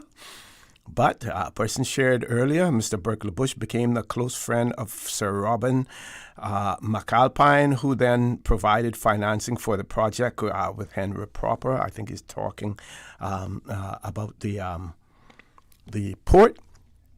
That relationship led to the construction of the Georgetown Port Development. Then Mr. Berkeley lost his seat. They go on to share with us that Mr. Wilbanks Miller of Northside, that he built the Bayview Hotel downtown Georgetown. It was where the Margaritaville restaurant is now. That is correct. And at that time, when the Bayview Hotel was there, we had what the other hotels on the island at that time would have been the Galleon Beach Hotel, Seaview Hotel, Pageant Beach Hotel as well, I believe. I'm not sure if there may have been any others. Do we have any callers, Miss Susan? Let's grab the caller. Caller, good morning. Welcome to For the Record. Yeah, so see. Hey, what's up? Listening to you. It sounds like you're going to need to help these people with the immigration reform. Just listening to what you were saying. Mm-hmm. I want to ask you a question. How many days before the sitting of the House that you have to submit your bills? Is it 28 days prior to the sitting? Yes. Normally, but they can seek there are provisions that they can shorten that period of time. But when it comes to important bills, most governments are reluctant to do that. Yeah, but if it's a controversial and important bill for the betterment of the indigenous people, that should be on time, right? Mm-hmm. So that the oppositions and everybody else involved will be able to study them and have the proper input. Mm-hmm. Well, like I tell you, I'm still optimistic about the new government, but I'm not getting any clarity on anything being submitted on immigration reform as yet to go to the House to the next sitting, which shall be what, sometime soon? 15th. Well, that 28 days don't fit in that as it is No, now. I think they've made it clear that probably not before November. Well, they say September, no, they say October. What happened now? I'm hearing that the Jonah-come latelys that call themselves the big boys or have a major pushback on everything that was discussed concerning the betterment of Caymanians. Mm. Huh? You hearing anything like that? I haven't heard, but I wouldn't be surprised simply because that's usually where the pushback comes from. Well, pushback can't come from them. Shouldn't. Pushback can't come from them. The pushback will come from us. This is for us. We the belongers. We got to stop back paddling or whatever you call it and kicking the can down the road. We got to stop that. This is the way we do it in Cayman. This is the way the Caymanian people want it. If you don't want it like that, pick up your old whatever it is you got and go home. What happened to us? Mm-hmm. Huh? This is the way you do it. We can't go nowhere else and do no foolishness or demand or put no major demand in. Yep. We got to follow the law. We as Caymanians can't put in no demand. The first thing they tell us, we're not entitled just because we're Caymanians. We're not entitled. That's the word they're using. In our own country, then if we aren't, if we aren't, then who is? They're telling us we're not entitled because we are so-called Caymanians. We are not entitled. They're the things that comes out with, and we make them come here, but they call the shots. What shots? Some, you know what happened, see? Some of them people got to have to leave on their own initiative, or it got come a time when they got to swim out in their own blood. Okay, you know? We don't want to. We don't want to Well, advocate we might go any down that violence. road. We can't advocate violence. Publicly. Happened everywhere else. Everywhere else it happened, see? So what makes you think we're different? You like to think we're different in so many ways. We're not different. People, see, some people come here are doing nothing but provoking a civil uprising, and that is a fact. Check it out. That's a fact. That's not me caused that. That's not me. I'm just calling it the way I see it. The way you see it, yeah. Call a spade a spade. Yeah, that's how we're calling it. All right? So before I continue on and do what you talk about, inciting violence, I better hang up. No. What they shouldn't do, don't blame the messenger. You got to listen to the message. Don't blame the messenger. You're the one that, is bringing the message, but, it's not like it isn't out there. Well, see, me and you was on the road 24/7. Put it here. On 24/7. We hear the rhetoric. We hear the talk of the people. And we hear what they're expecting, their expectations.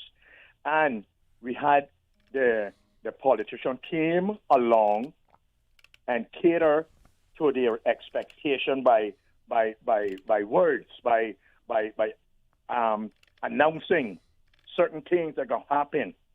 Now, if that don't come true, what is the other alternative? You see it? Because they're not like what you say the big shots that can call shots. They might be only limited to certain things to do, which they think might be right. Might not be right. Yep. Might not be right. We're not saying it right, but we understand. We understand. So Ray Menu can carry on a dialogue on the radio. Not a lot of people that have that capacity or have what it takes to call in on the radio and express themselves. Yeah. They take the law in their own hand. What they say? They take the law in their own hand. So Lord Graham, this pushback, what is it in relation to limiting citizenship, or is it in relation to work permit issues? Which one, or both? Which one is it? I think it more got to do with it sounds like it might be even almost a balance of all two, because a lot of them are upset about the labor section of it. Mm-hmm. A lot of them got pushed back on that, and then a lot of them also now is upset that if the rollover comes in place, that would limit them from being able to apply for the PR. You see, that would take them far away from being able to apply, because even though it not guarantee that they will get it, but what it do would give them a position, put them in an option to be able to apply, which would even leave them on the island even longer if everybody apply one same time, But employers shouldn't have a say in that part of it in relation to what we do about allowing persons to qualify to reside permanently in the Cayman Islands. That really shouldn't be a part of the dialogue that we're having with them. Government should be having that dialogue with the indigenous people of the Cayman Islands, the people who call this place home, and who should be able to determine who will live here amongst us. Right. Oh, see, that is exactly what I'm saying. It should not be the so-called, what they call the big boys or whatever, reeling them in. That was what I heard this morning. Nothing is coming because the big boys have reeled them in. We are the big boys. We, whose ancestors were born here from 1930 back. We are the big boys.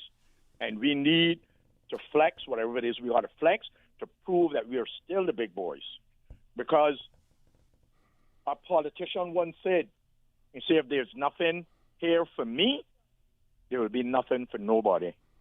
And that's the attitude we got to get back to. Because I grew up in an era where we still had patch on some of the roofs, right? Mm-hmm. And we were happy. We like to refer back to that as, boy, they were the good old days. You remember? We always make reference to the good old days, the string car, the marble playing. They could go on the beach and catch a fish anywhere, and feed. We were living off the land. Good old days. We were building schooners. We were building schooners for the English Navy. That's how good we were. See whatever happened to all that? Yep. Eh? You made reference this morning about who built what? Your father take part in building major places on this island that are still standing up until today. That have outstand the weather, all the major weathers that we had. You know, so who are they now to come and talk down to us and tell us what's better for us? Where were you when we were here struggling and making this what it is today for you to come? Because if we didn't do what we did, they wouldn't come here. So it's us that responsible for everything that happened here. We could have been like all the other players that as soon as you come off the boat or the plane, we chase it on the road with a machete. Yeah. Well, those politicians who being pressured, they need to tell us who's pressuring them. We need to know. Not that they're going to be targeted or anything, but we'll know where the pressure has to be applied, and we will know how to address them and how to try to convince them. Otherwise, in terms of what is in the best interest of the people of the Cayman Islands, not in terms of their own selfish interest. I hope now you're not talking about addressing them in 4 years, because that's been the trend too long now. Yeah, you wait till election come up and you come back by my door. They got a 4-year blight. They got a 4-year blight, huh? That trend got to stop. We got to deal with this now. If you're not doing what we say, we got to deal with you. We can't wait for 4 years, and then we give the next group another 4 years, and got to wait for another 4 years to take. No. Okay, Lord Graham. Got to go to the commercial break. Thank you very much. A lot of people agreeing with what you have to say as well. Folks, please stay tuned for the record. We'll be back shortly. Accidents and illnesses can strike without warning. Ouch! When it comes to urgent care, every second counts. At Doctors Hospital, we have a dedicated team of experienced doctors and nursing staff available to you 24 hours a day, 7 days a week. Don't waste time in an overcrowded emergency room when you need urgent care. Whether it's a broken bone, a severe infection, or a sudden illness, trust in Doctors Hospital's unwavering dedication to providing the best immediate care. For complete urgent care when you need it the most, choose Doctors Hospital, located in Georgetown, 16 Middle Road. Did you know that you can send money transfers to financial institutions anywhere in Jamaica with JN Money? You mean I can send money straight to my account and cut out the middleman? Yes, that's exactly what I mean. You send your own money to your own account, giving you peace of mind that the money is in your account. JN Money Transfers to Financial Institution is another convenient service offered by JN Money. You can have this done from any JN Money location. Deposit your money straight to your account without the hassle of asking someone to do it for you. JN Money Transfers to Financial Institutions, making life easier. Looking for fresh, healthy food that's full of flavor? Then you've got to visit Kirk Market. Our dishes are made with fresh, high-quality ingredients. Enjoy vibrant mixed greens or satisfying pasta salads. Or try one of our delicious grill options like blackened chicken, spicy beef steak, or grilled salmon. Looking for something light and flavorful? We've got sushi rolls and poke bowls prepared daily. And don't forget to explore a hot bar or Billy Fresh salad at the salad bar. Stop by Kirk Market today for breakfast, lunch, or dinner and taste the difference. Eat well, live well with Kirk Market.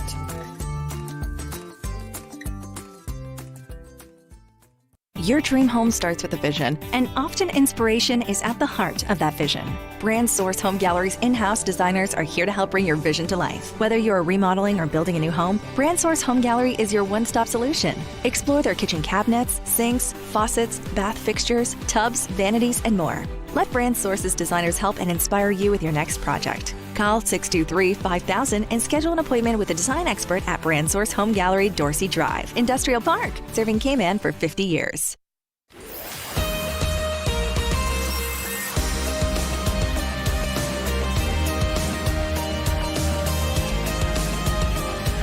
For the Record with ORRETT Connor. Good morning and welcome back to For the Record. For those of you who are just joining us, our WhatsApp number is now functioning, 925-3261, if you have been trying to call that number earlier and if you have been encountering difficulties. We have a caller. We'll be going to that caller in a minute, but this person has written and said, imagine if we knew all of these things from the 1990s with regards to our PR situation, that is permanent residence situation, then why do we still have the problem? Lack of will and guts by our various governments over the years. We have to get together and unite and bring forward with our go forward with our suggestions with regard to our immigration and PR. The government has to make changes and try something and stop doing nothing. Let's go to the phone lines. Caller, good morning. Welcome to For the Record. Good morning, Mr. O.C. Hey, good morning. Good morning. How are you? I'm good, thank you. Just listening in on this morning and had the unfortunate experience of reading today's paper in the Compass and seeing the headlines regarding once again how our immigration are being exploited. I also listened to your previous caller, and I agree with what he said. You know, we have an immigration regime that looks nothing like what we had 10 years ago. Yep. I've been working in the public service for almost 30 years, 24 years. And I have seen the various iterations of our immigration laws. And it is a runaway train. On every level, it is a runaway train. It is a total runaway train. And they're concerned about all this PR that's being given and status that's being given away.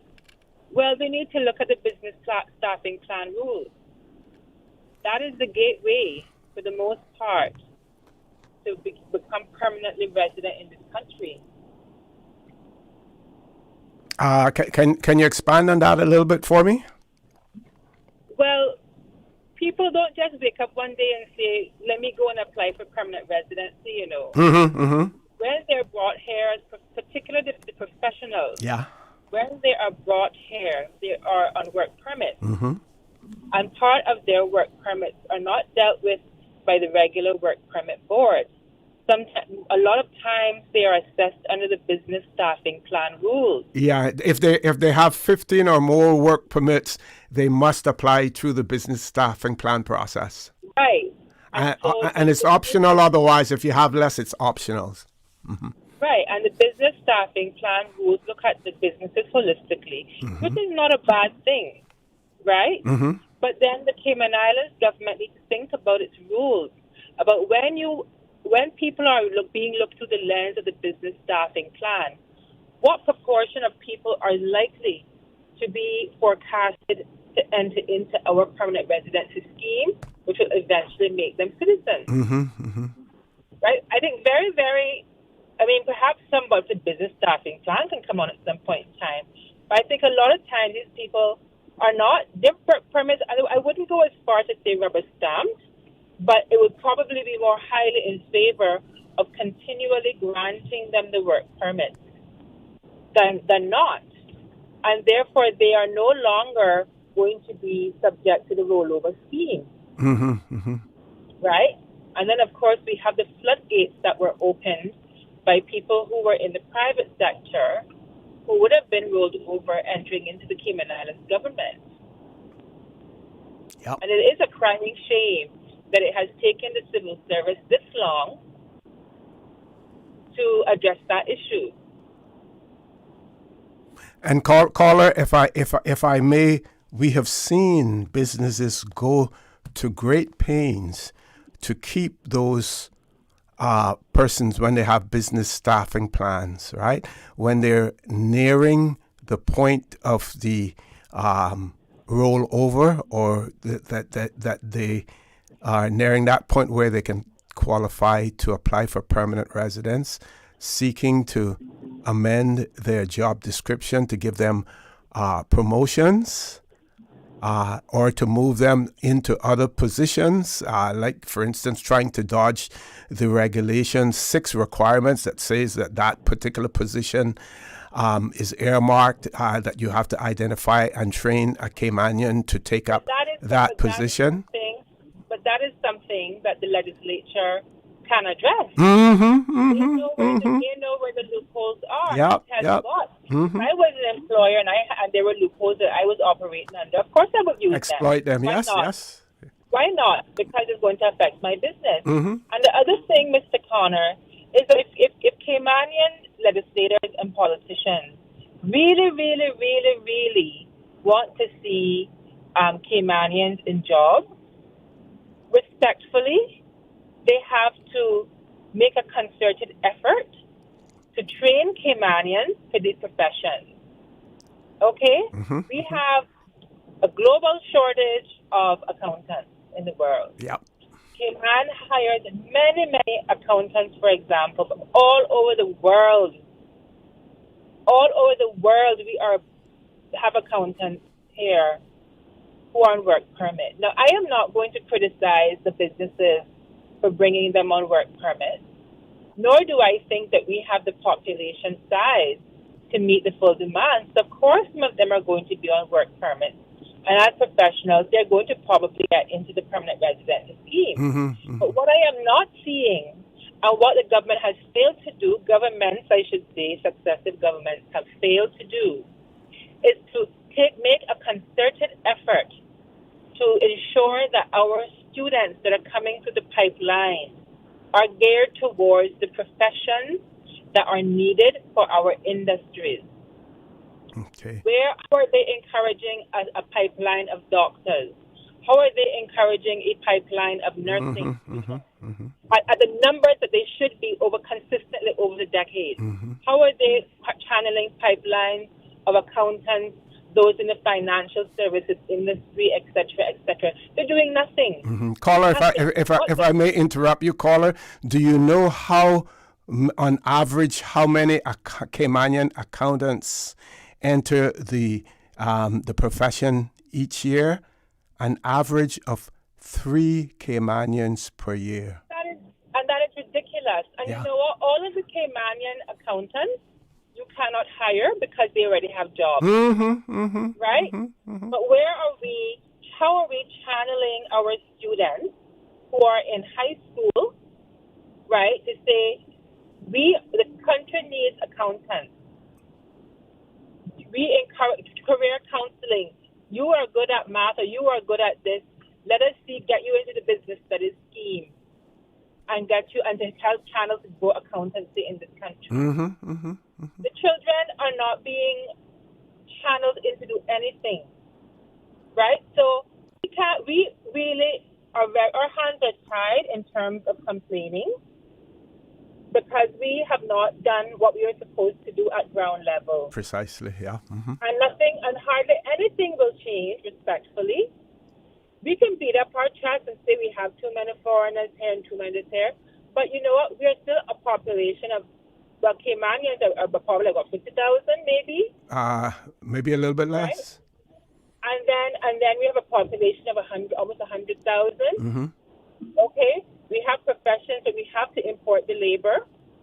So you think that we could just flip a switch and not import the labor overnight? That can't happen. Mm-hmm. But what's the plan? What's the plan? We have to limit. We have to limit how long we're going to allow them to work here. Well, that is a different. But that's a different question. That's a different issue. Yeah. You understand? The whole notion of they're taking Caymanian jobs, I think, to some degree, it is true on a very, very small margin. Mm-hmm. But to a large extent, it's not true because we have not trained up our people sufficiently and in the proper numbers to take up a lot of these positions. But it's a different question. Is that if we have this enormous influx of imported labor, how many of them can this country realistically absorb to remain permanently in the island? Right. We have the census data that has shown astronomical population growth. Quite frankly, unsustainable population growth in Cayman on an annual basis over the last 10 years. What is the macro kind of policies that the government thinks it needs to be putting in place to slow that down and to manage it and pace it? Right? Yep. And then we have on the front end the temporary work permit scheme that everybody knows it is a runaway train and an open door for every and anything. Caller, I'm going to interrupt you for a second. We have to go to a commercial break. If you can indulge us, if you want to, if you can hold on, let us go to our last commercial break, and you can stay on the line because you have so many important things to say. You have touched on, triggered so many points at this time. I'm going to ask you to just hold on there for us. Let's take the commercial break, and we're going to come back and resume this conversation with you. Please stay tuned for the record. We'll be back shortly. Looking for fresh style, bold color, and flawless nails? Genesis Unisex Salon and Barber has you covered for the sharp fades, clean cuts, and perfect lines. Barber Ali has your looks on point. Our nail tech Anita's classy, bold, flawless nails will have your heads turning. For sure. Not forgetting hairstylist Des when it comes to relax, color, braids, cornrows, wig installations, you name it. Des does it all. Right now, Genesis Unisex Salon and Barber is running specials you don't want to miss. Come visit us next to High Low Grocery on Franksound Road, North Side. Genesis Unisex Salon and Barber, where North Side goes for beauty. Did you know that Doctors Hospital provides urgent care services 24 hours a day, 7 days a week? And Doctors Hospital's urgent care physicians have access to the most advanced MRI and CT imaging in the Caribbean, providing reliable diagnostics when you need it most. When you need quality urgent care for an illness or injury, Doctors Hospital is here for you 24/7. Whether it's a migraine, chest or abdominal pain, shortness of breath, broken bones, or another urgent need, Doctors Hospital at the top of Walker's Road. Urgent care right now.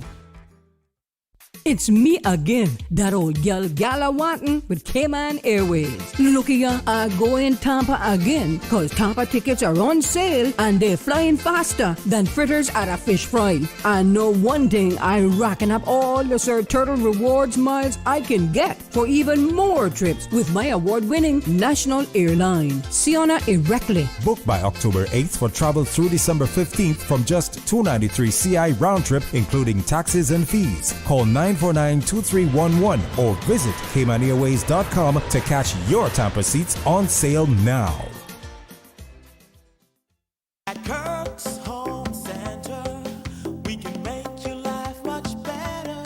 We got it all together. We got a great deal in store for you.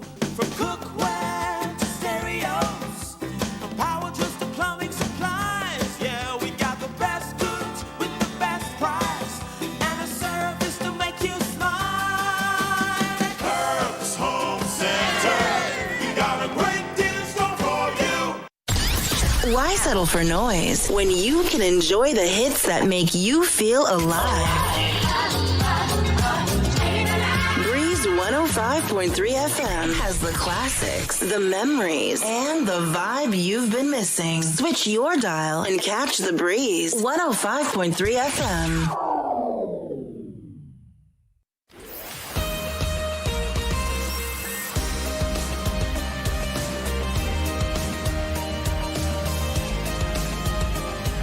For the Record with ORRETT Connor. Good morning. Welcome back to For the Record. We're on the last leg of the show. Before I rejoin our caller, this person wrote and said that is a fact. They say that they were in attendance at the recent credit union distribution of students' grants. The master of ceremonies asked how many of the recipients present were studying finance. The answer was 0. Caller, good morning. Welcome back. And thanks for holding on. Thank you, Mr. O.C. For years, I have been saying quietly that any form of public funding that is given towards education, over at least 50% of it or more should be going to the professions that the country needs, serve the country. Whilst I understand that people have their dreams and they want to do certain things, that is fine. You could pay for that if it does not fall within what the country needs. And I'm not just talking about very narrow things the country needs, because I'm a big supporter of the arts. And for the building and development of culture, we should have our students going into the arts also. But there's no direction. You don't build anything without a plan. And you know, Mr. O.C., that I have said over and over again, what is Cayman's national plan? Where do we want to see ourselves in the next 10 years, 20, 30, 40 years? And we don't even know where we're going in the next 4. We have 4-year plans. And our people need to decide whether a 4-year plan for nation building is good enough. Right? I heard you this morning talking about the Mr. Berkeley Bush and those politicians who were public enemy number 1 for daring to propose major infrastructure projects. Browbeaten lost their positions because, quite frankly, they were visionary. Because they were not looking about Cayman for today. They were looking about Cayman for tomorrow. We have to stop living hand to mouth as a country. We are living hand to mouth. We're thinking hand to mouth. Right? And the propaganda regarding immigration and all of the promises that are being made, listen, I understand that we have to do things. We have some very hard decisions to make. But whatever is done today is not going to be a magic bullet to fix what we have spent 25 years breaking down and undoing. Okay? It may very well take us 10, 15 years to see the full result if we stay on the right path with our immigration. But there has to be a plan. It's going to be a complex plan because immigration is not one thing. Immigration is many things. And we cannot afford to conflate issues. And the last thing I want to speak to is this temporary work permit scheme that, well, I don't know what it is. It's a temporary work permit scam. Right? I think I came on the show once and I said that anybody who takes out a work permit, you are being fleeced by the Cayman Islands government because you have to pay twice to get a permit. You can no longer apply for a 1-year permit and get it processed in a reasonable point in time.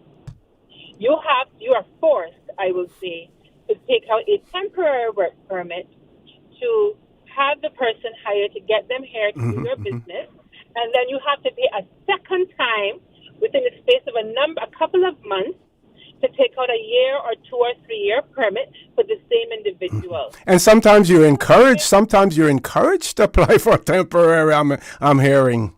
Of course, we're encouraged, Mr. OC, because the Cayman Islands government is double dipping in terms of money. You understand what I'm saying?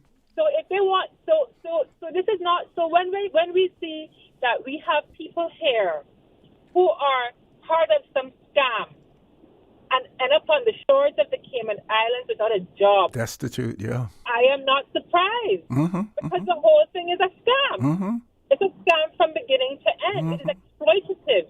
It's exploitative to legitimate people who are work permit holders and employers, and it's exploitative to people who are now victims.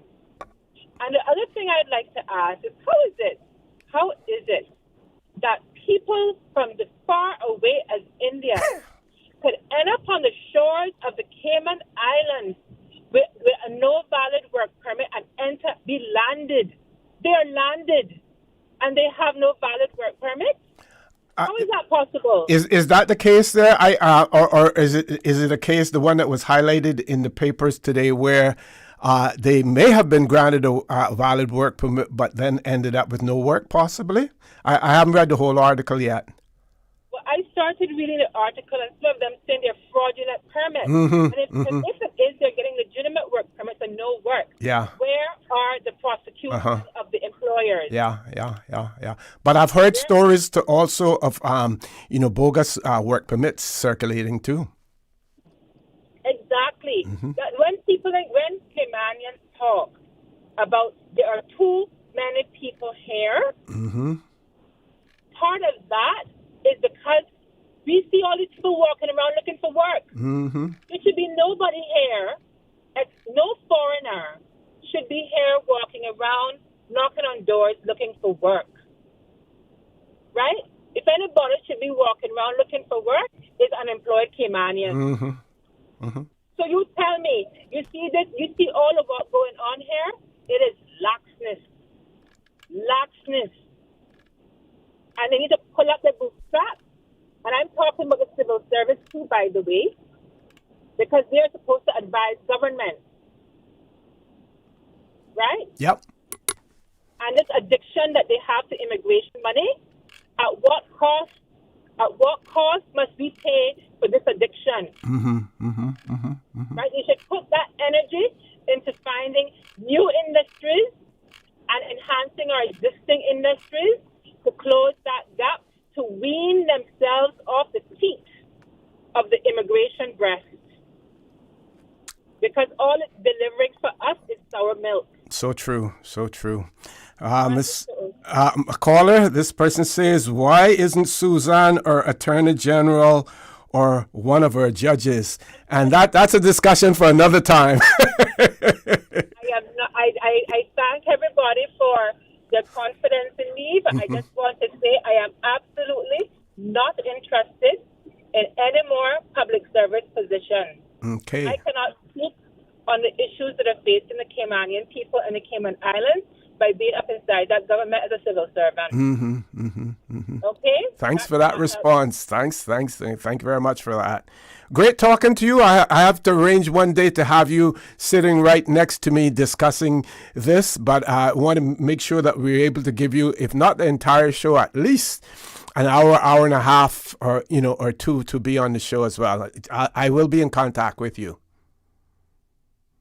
We have enough time to try the WhatsApp caller. It's going to be short, but at least we get an opportunity to see if the WhatsApp number is working. Caller, we apologize for the short time, but you can get a few words in sideways. Good morning. Welcome. Not hearing anyone. I heard something just now briefly. Caller, are you there? Okay. It's not there any longer. So hopefully, this article in the Compass, the Cayman Compass, that our last caller referred to as well, hopefully this will be a wake-up call as well. I must say that the government and those the powers that be are aware of, some of these situations that are taking place and what's happening here. Efforts are being made to take corrective action as well in relation to it. The question is, are the resources being directed in the right places as far as enforcement and compliance is concerned over at work?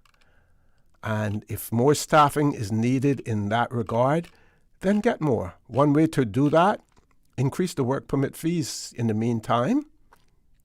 Those persons who say that they would prefer to employ Caymanians rather than persons on work permit because they wouldn't have to pay work permit fees, then they can put their money where their mouth is. But increase the fees so that you can provide more sources for compliance and enforcement of work, because this is another wake-up call. Again, this article in the Compass, that's another wake-up call. Advice out there in terms of finance, accountants, persons seeking to study. One area to go in high demand in the Cayman Islands, and especially now that we see more and more reinsurance and insurance companies being established here in the Cayman Islands. Encourage your family members and friends who are students. Go and study the actuarial sciences. It's lacking. There's a dearth of persons with those skills here in the Cayman Islands. I believe we only have one Caymanian who is a qualified actuarial. Encourage people to get into that field. Financially rewarding and in demand as well, so you know that you will get a job in that field. Folks, I want to thank all of those who participated this morning in the conversation, especially our last caller who, has no issue in terms of being articulate and as well as detailing the issues that she sees the Cayman Islands facing, as well as not just complaining about it, but also offering solutions as well. Don't forget to join Mr. Charles Glidden at 12:15 for Talk Today. God's willing, join me on Monday on For the Record, and we continue to ask the good Lord to continue to bless these three beautiful, wonderful Cayman Islands.